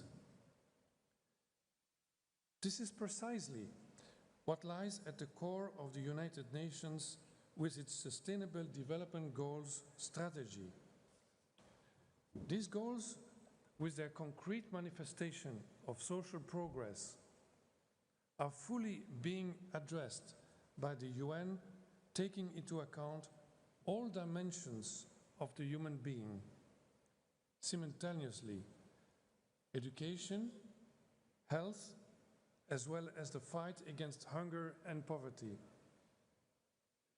Here, I have to mention, together with my wife, Queen Mathilde, who is very engaged in this matter, the absolute necessity to include women in the process. Indeed, there can be no social progress and no sustainable development in the world without the full participation of women. This is an essential matter of both global sustainability and human rights. Ladies and gentlemen, our work towards social progress starts at home. In Belgium, we have built a social system that aims to provide everyone with an equal chance to succeed in life. This system is fundamentally based on the redistribution of created wealth in a virtuous circle of adequate working conditions, entrepreneurial creativity, and economic dynamism. Social dialogue based on trust and a spirit of cooperation is key. However, this task is never complete and requires us to be responsive and creative. The European Union has harmonized the economic development of its member states with a focus on social progress. This European project is based on the respect of human rights. The Digital Services Act package is an example, an excellent example of the way the EU is dealing with the new realities affecting the social area while protecting the privacy of its citizens. Other continents, too, successfully combine social progress with their own traditions. I'm convinced that different experiences enrich and stimulate our shared commitment towards sustainable social development. Ladies and gentlemen, let my conclusion be clear. Social progress as a cornerstone of peaceful and sustainable world can only be achieved if each and every one of us works day by day in our own countries and between nations to remove all that is causing division and prejudice. We should spare no effort to build bridges and create the spirit of trust and hope for the future. Thank you.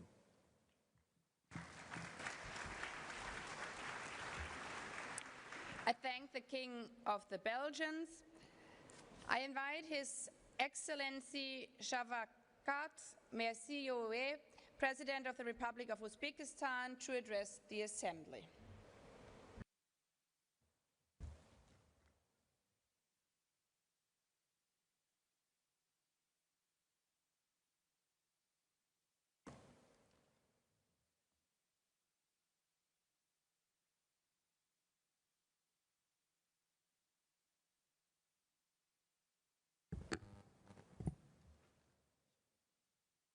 Hurmatli Rais xonim oliylari, hurmatli bosh kotib janob oliylari, hurmatli davlatlar va hukumatlar rahbarlari.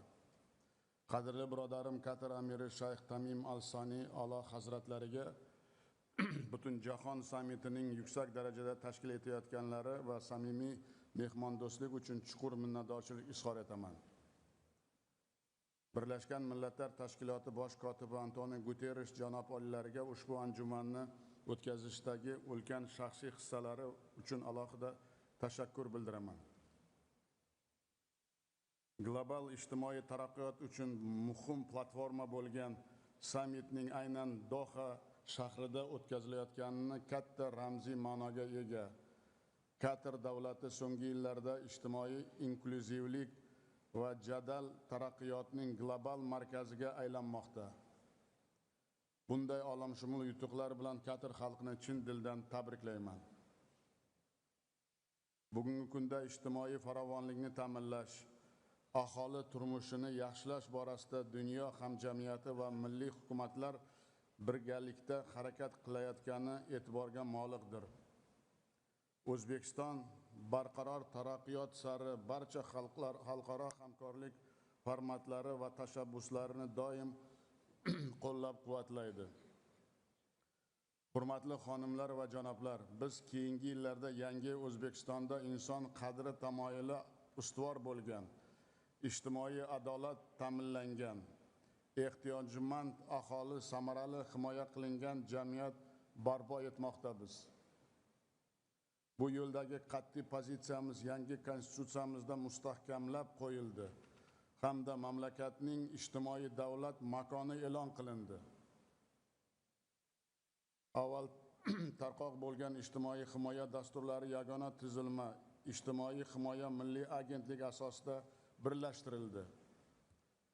Yangi ijtimoiy himoya modelimiz jamiyatimizning quy bug'uni bo'lgan mahalladan boshlab har bir xonadon va oilani qamrab olmoqda. Oxirgi yillarda kambag'allik darajasi 35% dan 6.6% gacha qisqartirishga erishdik. Bu islohotlarni bundan keyin ham davom ettiramiz. Hurmatli sammit ishtirokchilari, jahonda murakkab iqtisodiy, ijtimoiy jarayonlar kechayotgan hozirgi sharoitda quyidagi takliflarni ilgari surmoqchiman. Birinchidan, kambag'allikka qarshi kurashda xalqaro hamkorlikning yangi bosqichga ko'tarish muhim. Birlashgan Millatlar Tashkiloti ma'lumotiga ko'ra, bugungi kunda dunyoda 1 milliard 100 million aholi kambag'allikda umr kechirmoqda. Rivojlanayotgan davlatlar ijtimoiy dasturlarga resurslarni keng jalb etish maqsadida kambag'allikka qarshi kurashishning yangi moliyaviy arxitekturasini yaratish vaqti keldi deb hisoblaymiz. Bu borada ijtimoiy tengsizlikning kamaytirish, kambag'allikning qisqartirishga amaliy yordam beradigan global ijtimoiy adolat fondini ta'sis etishni taklif etamiz. Ikkinchidan, bandlik masalasini samarali hal etishda yangi zamonaviy mexanizmlarni ishga tushirish dolzarbdir. Xalqaro mehnat tashkilotining hisobotiga ko'ra 2024-yilda global ishsizlik darajasi 5% ni tashkil etdi. Yuqori texnologiyalar, sun'iy intellektning jadal kirib kelayotgani dunyoda millionlab ish o'rinlarining yo'qotilishiga olib kelmoqda. Bunday sharoitda hukumatlar va biznes ijtimoiy hamkor sifatida xodimlarini qo'llab-quvvatlashga katta ahamiyat berishi zarur. Shu munosabat bilan ijtimoiy mas'uliyat va munosib mehnat bo'yicha global tashabbusni ishlab chiqish taklifimizni ma'qullaysizlar deb ishonaman. Uchinchidan, barcha uchun ta'lim imkoniyatlarini kengaytirish orqali ijtimoiy muammolarga samarali yechim topish mumkin. Hozirgi davrda savodsizlikning yillik iqtisodiy zarari 1.4 trillion AQSh dollariga teng deb baholanmoqda. Bu esa yosh avlodning ijtimoiy hayot va mehnat bozorida o'z o'rnini topishini qiyinlashtirmoqda hamda tengsizlikning keskin o'sishiga sabab bo'lmoqda. Biz kecha o'tgan ochlik va qashshoqlikka qarshi kurashish bo'yicha global alyansning ilk uchrashuvi qarorlarini to'liq ma'qullaymiz. Uning kelgusi sammitlardan birini O'zbekistonda o'tkazish va ta'lim masalalarini asosiy kun tartibini sifatida belgilashni taklif qilamiz. To'rtinchidan, mehnat migrantlari va ularning oila a'zolarini tizimli himoya qilish zaruriyati ortib bormoqda.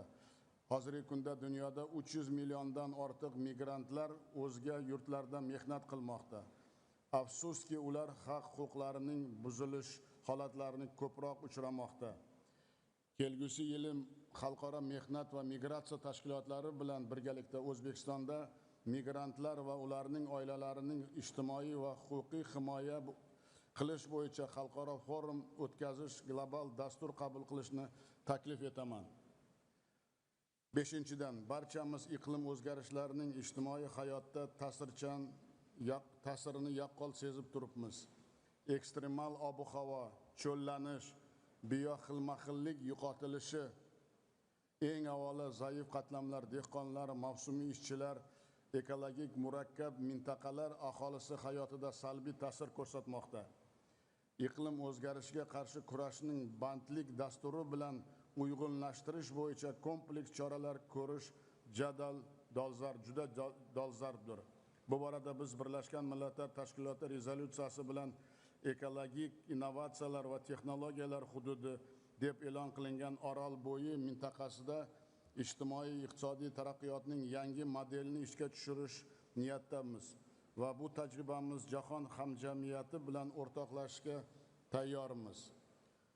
Hurmatli delegatsiya rahbarlari, bugun biz qabul qilinayotgan qarorlar jahondagi millionlab odamlarga ishonch va umid bag'ishlashi, barqarorlik va farovonlik ta'minlashga salmoqli hissa qo'shishi shubhasiz. Xalqaro taraqqiyot yo'lida ijtimoiy kelishuvni yangilash, har bir inson uchun munosib hayot tarzini yaratish bizning asosiy burchimizdir.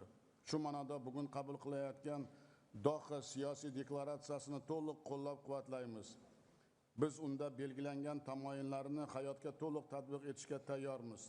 Hech shubhasiz, ushbu tarixiy deklaratsiya barqaror rivojlanish maqsadlariga erishish yo'lida umumiy sa'y-harakatlarimizni kuchaytirishga xizmat qiladi. So'zimning yakunida barchangizga omad va yutuqlar, butun jahon sammiti ishiga esa muvaffaqiyatlar tilayman. E'tiborlaringiz uchun rahmat.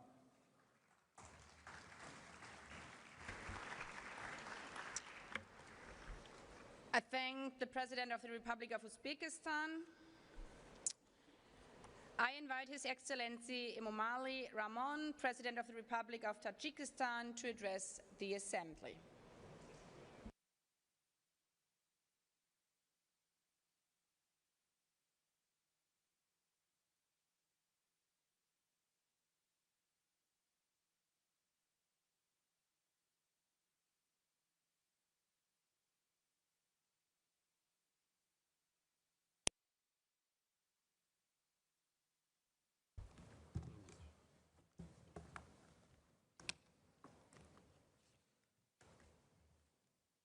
محترم دبیر کل، خانم ها و جنابان، در آغاز به دولت قطر و سازمان ملل متحد برای برگزاری چهارمین مهم امروزه و پذیرایی صمیمی عرض سپاس می‌نمایم.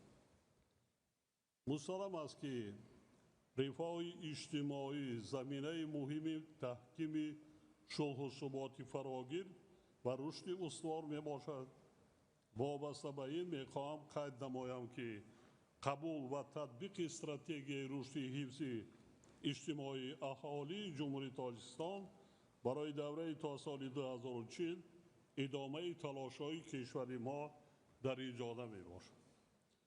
این سند همچون یکی از عامل‌های کلیدی حفظ و تأمین ثبات اجتماعی اهالی و بلند برداشتن سطح زندگی شهروندان به رشد استوار اقتصادی و اجتماعی کشور روانه گردیده است.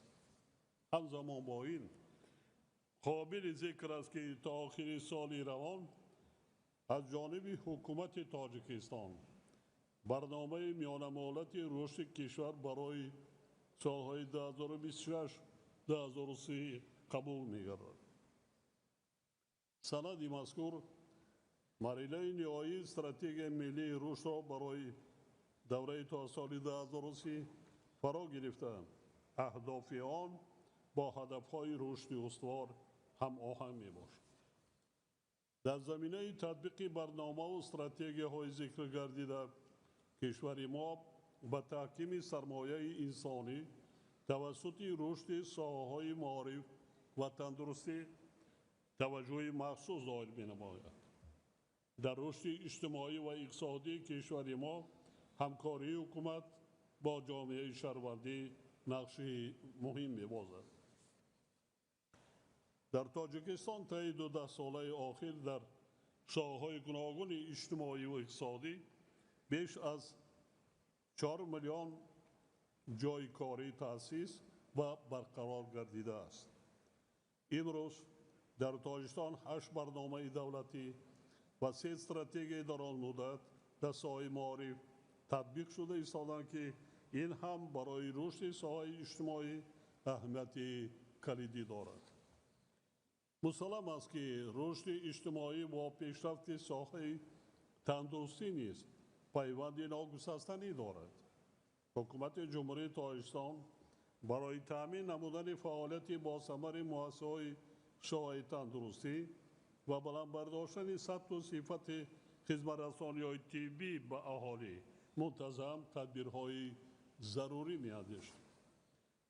محترم اشتراکداران همایش، تأمین رشد اجتماعی و فعالیت تمام ساحه‌های اقتصاد و استواری محیط زیست پیوستگی زیست دارد. تاجیکستان که 93% قلمروش را کوهسار تشکیل می‌دهد، از پیامدهای تغییریابی دور گیدرولوژی، آبخیزی و خشکسالی و دیگر آفت‌های طبیعی آسیب پذیر می‌باشد. در این رابطه ما با مقصد تأمین نیکوحوالی مردم خود در سمت مقاومت به تغییریابی اقلیم پیوسته چاره‌جویی می‌نماییم. در برابر این کشورهای رو به ترقی، خصوصاً کشورهای کوهستانی و محصور در خشکی، در تطبیق هدف‌های رشد استوار و تأمین استواری اجتماعی با مشکلات زیاد دچار شدند. ما ضرورت اندیشیدن چاره‌های جدی را برای بهتر نمودن دسترسی کشورهای آسیب پذیر به منبع‌های مالیوی و تأمین مبلغ‌زایی استوار علخصوص در ساحه‌های خدمت‌رسانی‌های اجتماعی تحکیم سرمایه انسانی و مطابق شوی با تغییریابی اقلیم تاکید می‌نماییم. حاضرین گرامی، گزارش به اقتصاد سبز برای جامعه جهانی بهره حل و فصل مسائل اجتماعی امکانات زیاد فراهم می‌آورد. تاجیکستان با در نظر داشت اقتدار بزرگ گیدروانرژتیکی خود با مسئله تأمین استقلالیت انرژتیکی و رشد ساحه انرژی سبز اهمیت اولین درجه می‌دهد. امروز زیاده از 98% نیروی برق تاجیکستان از منبع‌های آبی استحصال می‌شود و از روی نشان داده استحصال انرژی سبز کشور ما در جهان جای ششم را اشغال می‌نماید. علاوه بر این می‌خواهم قید نمایم که ما در مرحله گزارش با سرعت با تکنولوژی‌های رقمی و استفاده ذهن صنعی در ساحه‌های مختلف قرار داریم. استفاده درست و هدفمندانه آنها می‌تواند با تطبیق هدف‌های رشد استوار مساعدت همه‌جانبه نماید. طوری که معلوم است چند پیش با ابتکار تاجیکستان قطعنامه مخصوص مجمع عمومی سازمان ملل زیر عنوان نقش ذهن صنعی در فراهم آوردن امکانات نو برای رشد استوار در آسیای مرکزی قبول گردید. باور دارم که قطعنامه مذکور همچون وسیله مؤثر برای استفاده ذهن صنعی در منطقه ما با مقصدهای دسترسی و هدفهای رشد استوار خدمت خواهد کرد. حاضرین ارجمند، رشد فراگیر اجتماعی عملهای مشترک را در سطح‌های محلی، ملی و جهانی تقاضا می‌نماید. ما را ضرور است که با متحد نمودن تلاش‌ها برای همه کشورهای جامعه و کل مردمان جهان شرایط عادلانه رشد اجتماعی را فراهم سازیم.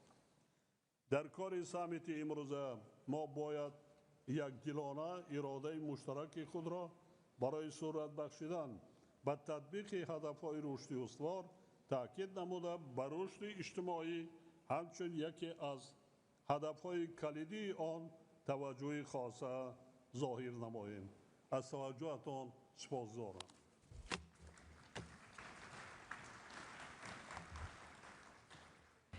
I thank the President of Tajikistan.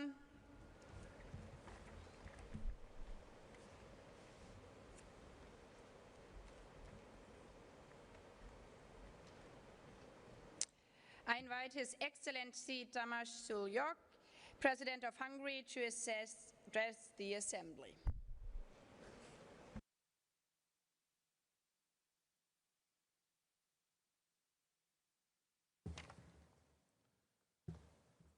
Your Majesty, Royal Highnesses, dear Excellencies, liebe Frau Präsidentin, dear ladies and gentlemen, the peaceful future of mankind rests on mutual respect, understanding and cooperation.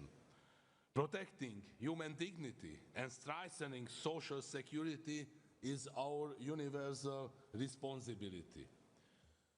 We are living in an age when we are faced with social, economic and demographic challenges in almost every region of the world, and our communities are afflicted by climate change, military conflicts, population decline, or even population explosion. We have to respond to these challenges effectively, both in our societies, on family, community and country level, and through international cooperation. The main precondition of social development is peace. We cannot talk about social welfare in a world torn apart by conflicts when the absence of peace affects the hardest those who are the most vulnerable. That is why it is our basic human obligation to strive for peace and to preserve it. Peace and the rule of law are closely intertwined. Where the law is respected, cooperation will prevail over conflicts. Law plays a very important role in social justice, as equality before law ensures that everyone will benefit from social development. Hungary believes that the future society can only be strong if the families also remain strong. Protecting families is crucial, not only from the moral point of view, but it also serves fundamental social and economic interests. The family is the cornerstone of human solidarity, the first community where we learn what it means to take responsibility for others. Further steps need to be taken to enable families to live in security, stability, and in a supportive environment.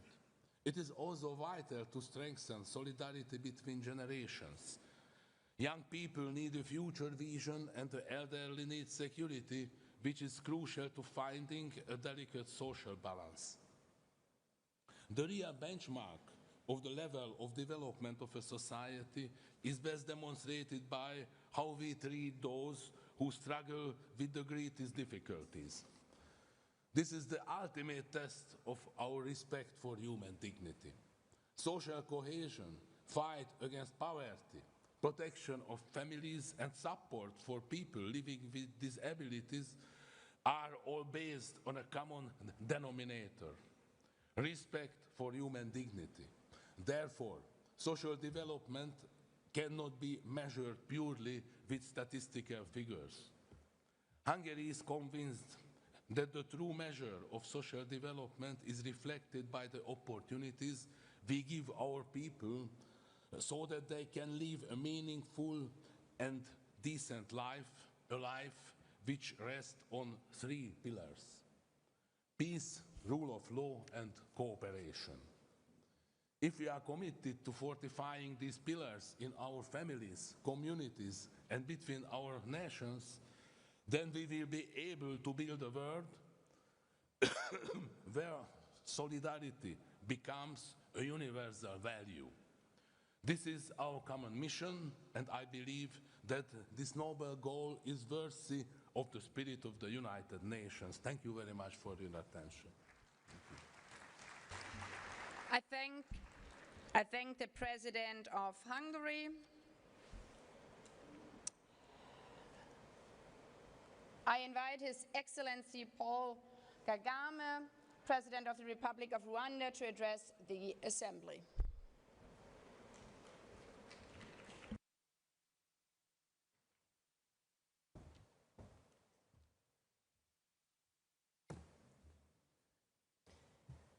Your Excellency, Sheikh Tamim bin Hamad Al Thani, Emir of Qatar, Excellency Annalena Baerbock, President of the General Assembly, Excellency Antonio Guterres, Secretary General of the United Nations, Excellency Lok Bahadur Thapa, President of the United Nations Economic and Social Council, Excellencies, Heads of State and Government, distinguished ladies and gentlemen. To begin, I want to thank His Highness for hosting us in Qatar for the second World Summit for Social Development.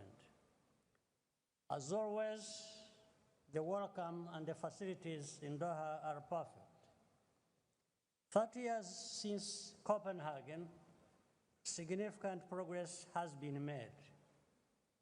We have seen successful efforts to reduce extreme poverty and expand access to education, healthcare, and social protection.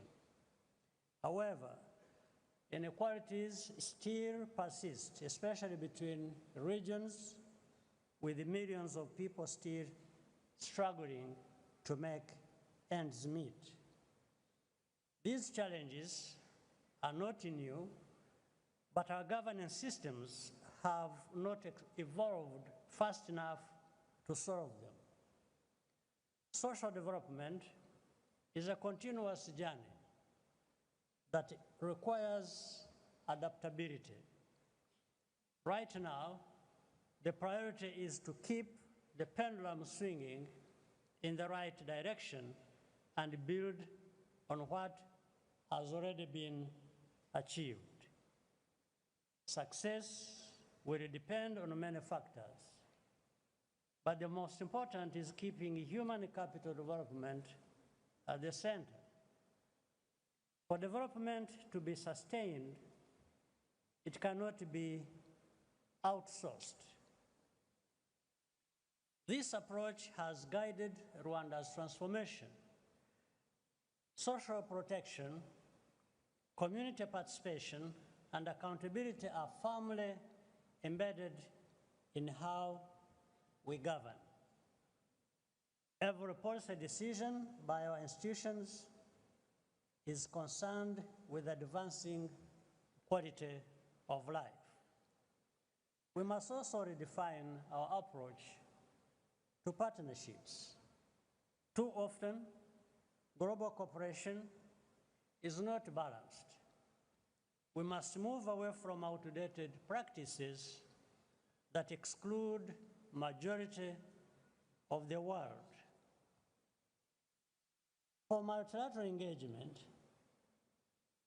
to be effective, they will need to be tailored to delivering universal, measurable, and timely results, not promises.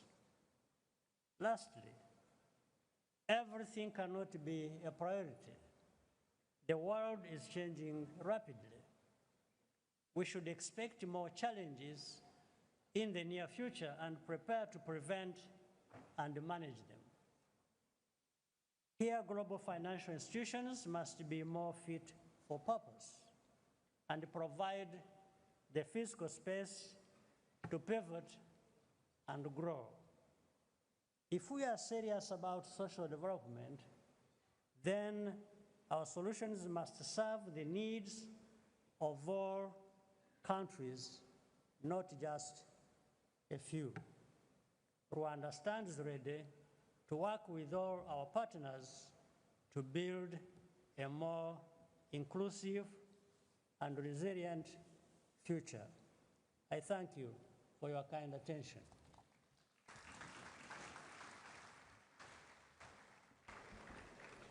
I thank the President of Rwanda.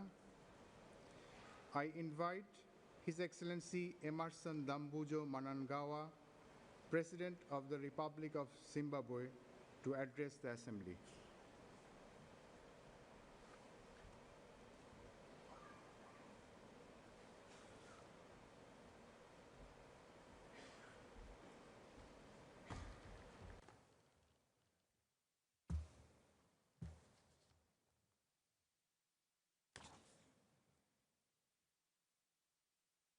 Your Highness Sheikh Tamim bin Hamad Thani, Emir of the State of Qatar, Your Excellency Baba Bok, President of the General Assembly, Your Excellency Antonio Guterres, Secretary General of the United Nations, Excellencies, distinguished delegates, I'm honored to address this historic Second World Summit for the social development.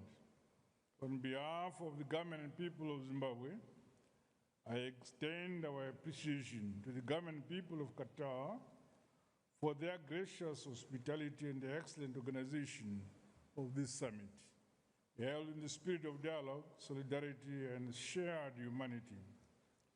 This gathering marks both reflection and renewal.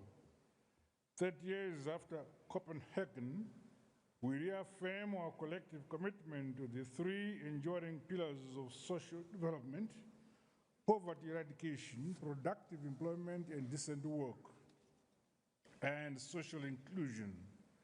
These remain the bedrock of people-centered and sustainable development, anchored on peace and security, human rights, and social justice. Despite progress Over 1 billion people still live in multidimensional poverty.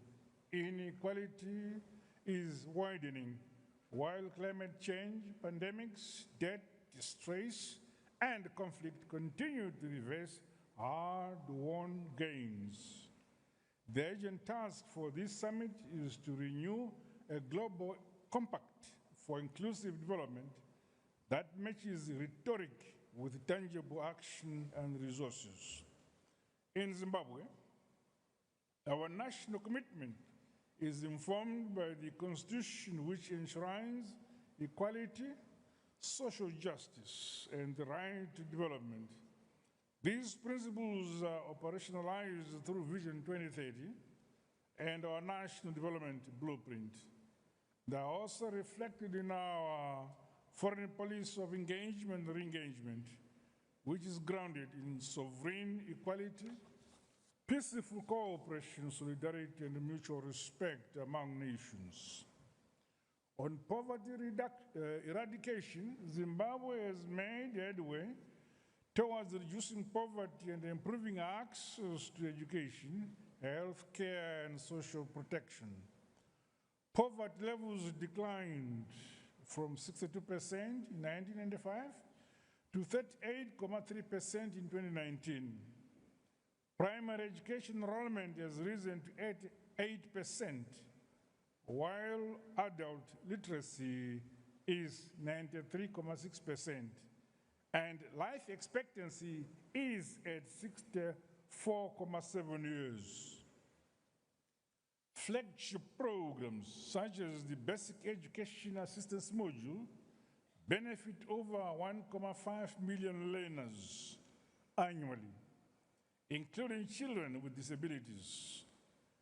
The Health Assistance Fund ensures access to health care for vulnerable citizens. We continue to invest in climate-smart agriculture, digitalized social registries, and resilient food systems to improve household food security, incomes, and resilience. However, progress remains constrained by coercive measures and unilateral sanctions imposed on us. Climate shocks and restricted access to development finance. Zimbabwe, therefore, calls for reform for the international financial architecture, debt relief, and enhanced development financing consistent with the commitment on financing for development. With regards to productive employment and decent work, employment creation and decent work are central to Zimbabwe's development strategy. The National Employment Policy Framework and Decent Work Country Program promote enterprise development, skills training, and infrastructure investment. The 2024 Labor Force Survey shows unemployment at 20.5%, down from over 30% in the mid-1990s. Modernizing and reform of the Labor Act are ongoing, along with the strengthening of inspection systems and promotional social dialogue through the tripartite negotiating forum. Zimbabwe also participates in the ILO Global Accelerator on Jobs and Social Protection for Just Transitions, advancing green jobs, youth employment, and women's empowerment. In the aspect of social inclusion and equality, these are both constitutional and moral imperatives. The National Social Protection Policy, Disability Policy, Gender Policy, and Devolution Framework seek to achieve the sustainable empowerment of communities so that no one and no place is left behind. Through our heritage-based Education 5.0 model, we are promoting innovation and entrepreneurship, while the Women's Bank and the Youth Empowerment Bank provide concessional finance. Women now hold leadership roles in every sector of society, reflecting progress towards gender parity. Our development philosophy, which entrenches the belief that the duty to build, modernize, industrialize a country is the responsibility of all citizens, continues to inspire national unity and stewardship, a shared vision, hard work, and collective responsibility. Global cooperation and reform. Excellencies, sustainable development cannot thrive in an unequal global order. Zimbabwe, therefore, calls for reform of global financial and trade systems to promote fairness and inclusion, fulfillment of official development assistance commitments, recognition of Africa's special circumstances, and total removal of unilateral coercive measures which undermine development and violate international law. These align with Zimbabwe's foreign policy principles and our commitment to Agenda 2063 and the 2030 Agenda for Sustainable Development. As I conclude, let me reiterate that family remains the cornerstone of social cohesion and shared values. We must empower women, the youth, and families to drive inclusive growth and intergenerational solidarity. Let the Doha Declaration reignite hope for the main peoples of the world, still waiting for justice and dignity. Let it affirm that development is not a privilege, but a universal right. Zimbabwe is a friend to all and an enemy to none. We stand ready to work with all nations to build peaceful justice, just, fair, more inclusive and a sustainable world where no one and no place is left behind. To this end, Zimbabwe has submitted its bid to join the United Nations Security Council as a non-permanent member for the term 2027 to 2028. We count on your support. I thank you for your kind attention.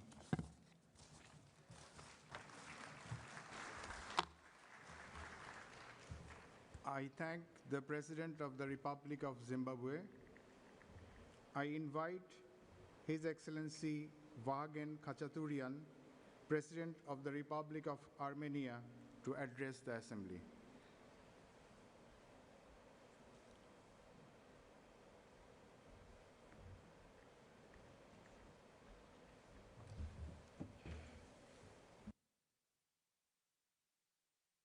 Excellencies, distinguished delegates, ladies and gentlemen, it is a great honor to address this distinguished gathering as we reaffirm our shared commitment to the principles of the Copenhagen Declaration. 30 years after its adoption, the message remains clear and powerful. People must stand at the very center of development. For Armenia, this conviction has guided our national transformation since regaining independence. Our vision of progress founded on human dignity, equality, human rights, and social justice.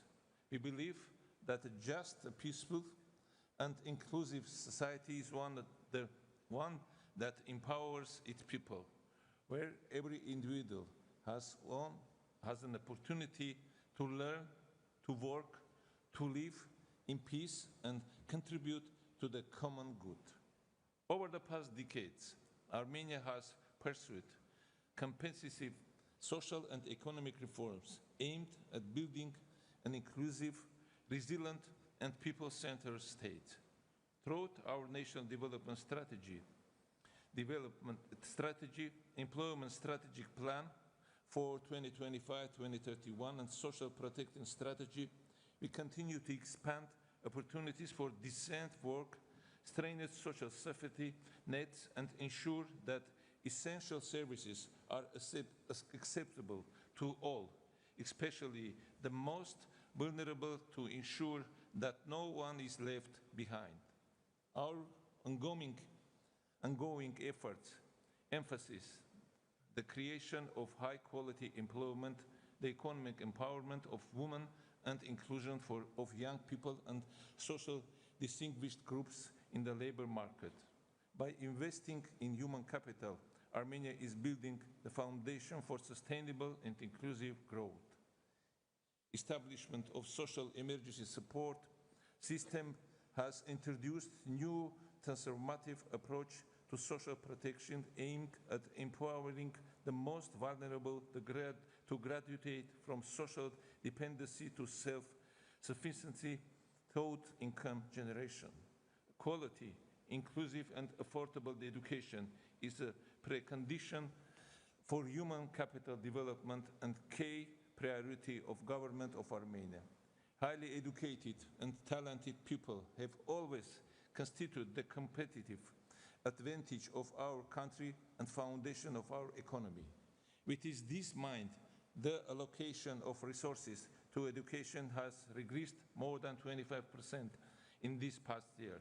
The program of 300 schools and 500 kindergartens aims at constructing and renovating educational institutions by 2026 to ensure sufficient nurturing and health and school children and government nationalists, and it's successfully implementing school feeding program in all the regions of Armenia, while the capital Yerevan will be covered by the program in cooperation with the World Food Program.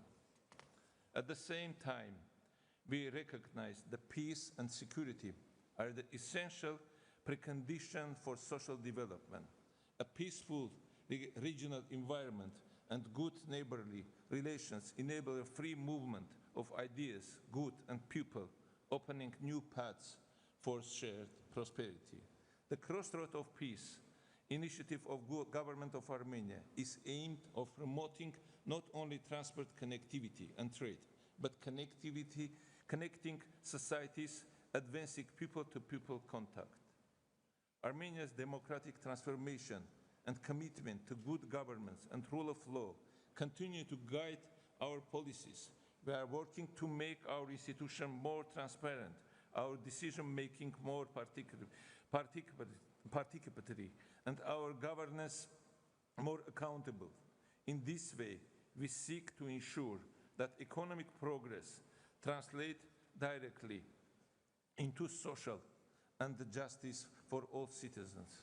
Excellencies, the global challenges we face today, inequalities between and within societies, poverty, pandemics, climate change, remind us that social progress cannot be achieved in isolation. It requires collective efforts, solidarity, and trust among nations. Armenia values the role of the United Nations system and its development partners, in supporting inclusive social protection, employment, generation, education initiative in our country. Social development is both a moral obligation and a strategic investment in a peaceful future. The success of our societies will not be measured solely by economic growth, but by how we will uphold the dignity and rights of every person. Thank you. Thank you. I thank the President of the Republic of Armenia. I now invite His Majesty King Letsi III, King of the Kingdom of Lesotho, to address the Assembly.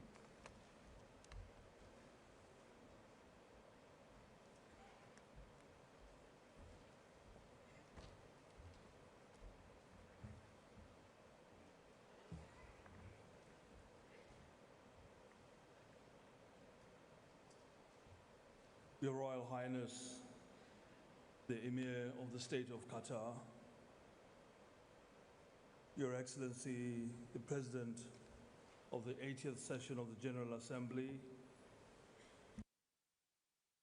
Your Highnesses, Your Excellencies, Heads of State and Government, Your Excellency, Mr. Antonio Guterres, Secretary General of the United Nations, distinguished delegates, ladies and gentlemen, on behalf of the government and the people of Lesotho, and on my own behalf, I wish to express profound gratitude to His Highness Sheikh Tamim bin Hamad Al Thani, the Emir of the State of Qatar, for the kind invitation to this second World Summit for Social Development. We commend the United Nations General Assembly for convening this important meeting, a platform for assessing progress, addressing persisting challenges, and reaffirming our shared commitment to the 1995 Copenhagen Declaration on Social Development and its program of action, while accelerating implementation of the 2030 Agenda for Sustainable Development. Madam President, Lesotho renews her unwavering commitment to the Copenhagen Declaration, which continues to guide our national development vision. Through our extended second National Strategic Development Plan, we are advancing social protection, poverty reduction, and inclusive growth, anchored on the three enduring pillars of the Copenhagen Declaration: poverty eradication, full and productive employment, and social inclusion. We have made notable progress in expanding social protection for children, older persons, and persons with disabilities. Free primary education remains universal, and we continue to support vulnerable households through positive parenting and psychosocial initiatives. We have also introduced a universal non-contributory old age pension and are developing sustainable long-term care systems for the elderly. Our commitment to the inclusion of persons with disabilities is reinforced through a disability grant and the National Disability Mainstreaming Plan. Madam President, Lesotho aligns with the African Union's position that decent work for all is fundamental to social justice and sustainable development.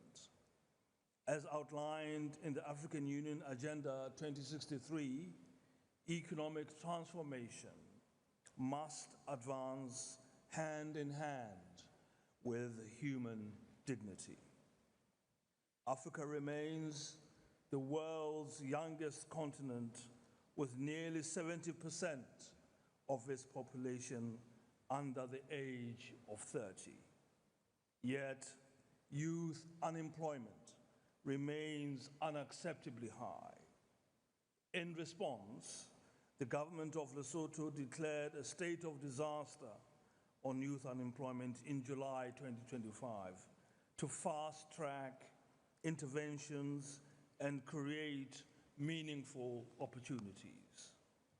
We have reserved 40% of public procurement for youth-led enterprises, established an investment guarantee fund in partnership with the private sector to expand access to financing for the youth, and waived registration fees for small and medium-sized enterprises to foster innovation and entrepreneurship.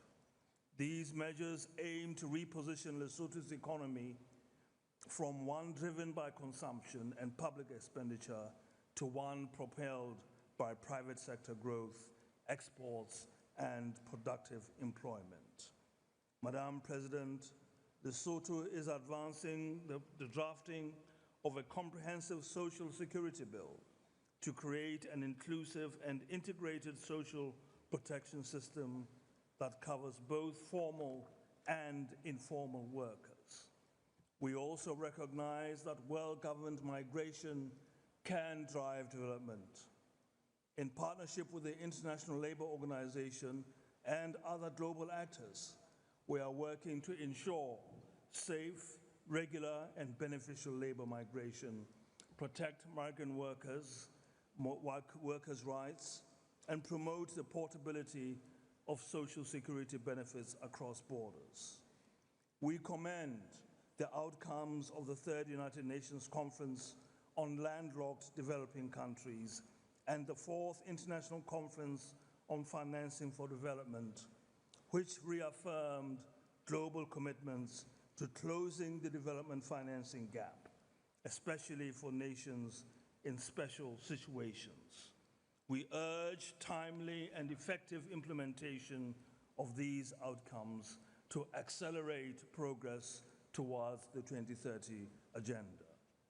Madam President, we recognize that gender inequality and gender-based violence remain critical obstacles to sustainable development. Lesotho remains steadfast in eliminating gender-based violence, protecting women's rights, and mainstreaming gender equality in all spheres of life. We encourage all governments to enact strong protective legislation and to share best practices that accelerate progress. As we gathered here in Doha, Lesotho calls upon the international community to renew its collective commitment to advancing decent work, eradicating poverty, and extending social protection to every person. Let us remember that when work is decent,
القيم التي نعتز بها جميعا تمثل اليوم رأس مال اجتماعيا حيا نسترشد به في بناء مستقبل أكثر تماسكا وإنسانية.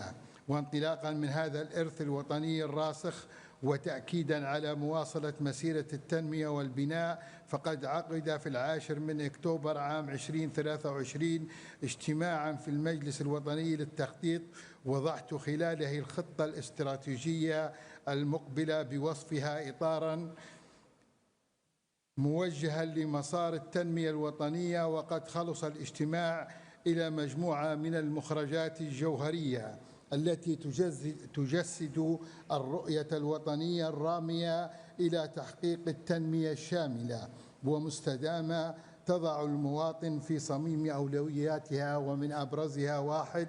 التركيز على التنمية الاجتماعية بوصفها ركيزة اجتماعية أساسية لبناء الاستقرار والازدهار من خلال إطلاق برامج للرعاية والحماية الاجتماعية وتستهدف الفئات الأكثر هشاشة.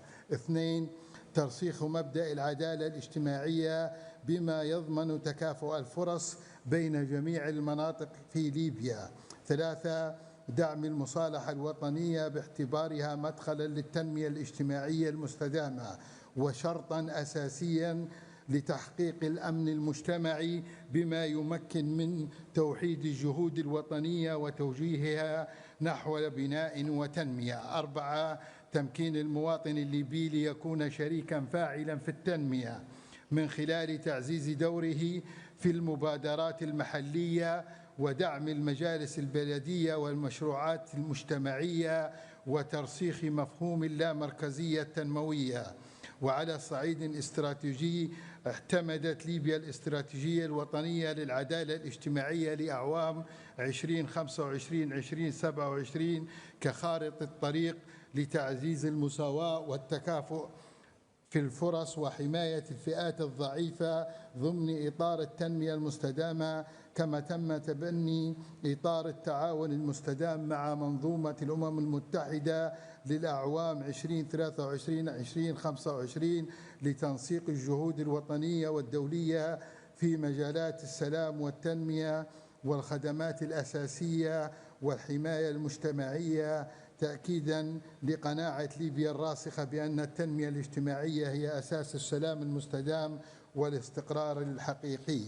السيدات والسادة، إن ليبيا وهي تخطو بثبات نحو استعادة مؤسساتها وتوحيد هياكلها تدرك أن التنمية الشاملة لا تبنى إلا بالتكامل الجهود بين الدولة والمجتمع المدني والقطاع الخاص، وبتعزيز الحوكمة الرشيدة والإدارة الفاعلة للموارد الوطنية. ومع ذلك فإن ما تحقق خلال الأعوام الماضية يجسد إرادة وطنية صلبة ورؤية واضحة نحو بناء مجتمع متماسك وعادل ومزدهر يضع المواطن في قلب كل السياسات والبرامج ويجعل من التنمية الاجتماعية ركيزة أساسية لبناء ليبيا الحديثة التي تتطلع إليها أجيالنا القادمة. ختاماً، نؤكد أن ليبيا تنظر إلى التنمية الاجتماعية بوصفها حجر الزاوية في بناء السلام وترسيخ الاستقرار، وإن كرامة المواطن تظل المعيار الأسمى لكل سياسة ترسم. ونؤمن بأن الأوطان لا تبنى بالشعارات بل بالإرادة الصادقة والعمل المشترك. ومن الدوحة نجدد العهد بأن تبقى ليبيا شريكا فاعلا في مسيرة العالم نحو تنمية عادلة وسلام دائم. والسلام عليكم ورحمة الله وبركاته.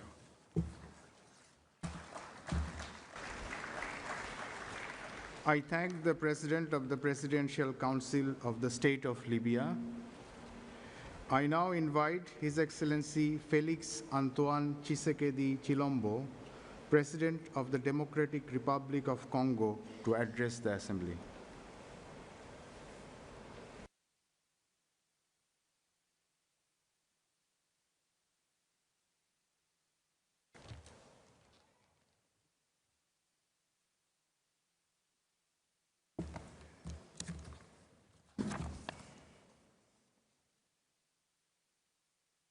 Votre Altesse, Monsieur le Président de séance, Excellences, Mesdames et Messieurs les chefs d'État et de gouvernement, Monsieur le Secrétaire général des Nations Unies, Mesdames et Messieurs les ministres, distingués délégués, Mesdames et Messieurs, je suis honoré de prendre la parole au nom du peuple de la République démocratique du Congo à l'occasion de cette rencontre historique. Nous sommes réunis ici à Doha pour parler de ce qui, au fond, nous concerne tous sans distinction de continent, de richesse ou de puissance, la dignité humaine. 30 ans se sont écoulés depuis le sommet mondial pour le développement social tenu à Copenhague en 1995. À l'époque, les dirigeants du monde se sont engagés autour de 3 principes qui demeurent aujourd'hui encore indiscutables. Éradiquer la pauvreté, promouvoir le plein emploi et renforcer l'inclusion sociale. Ils avaient affirmé avec force que le progrès économique et technologique n'a de sens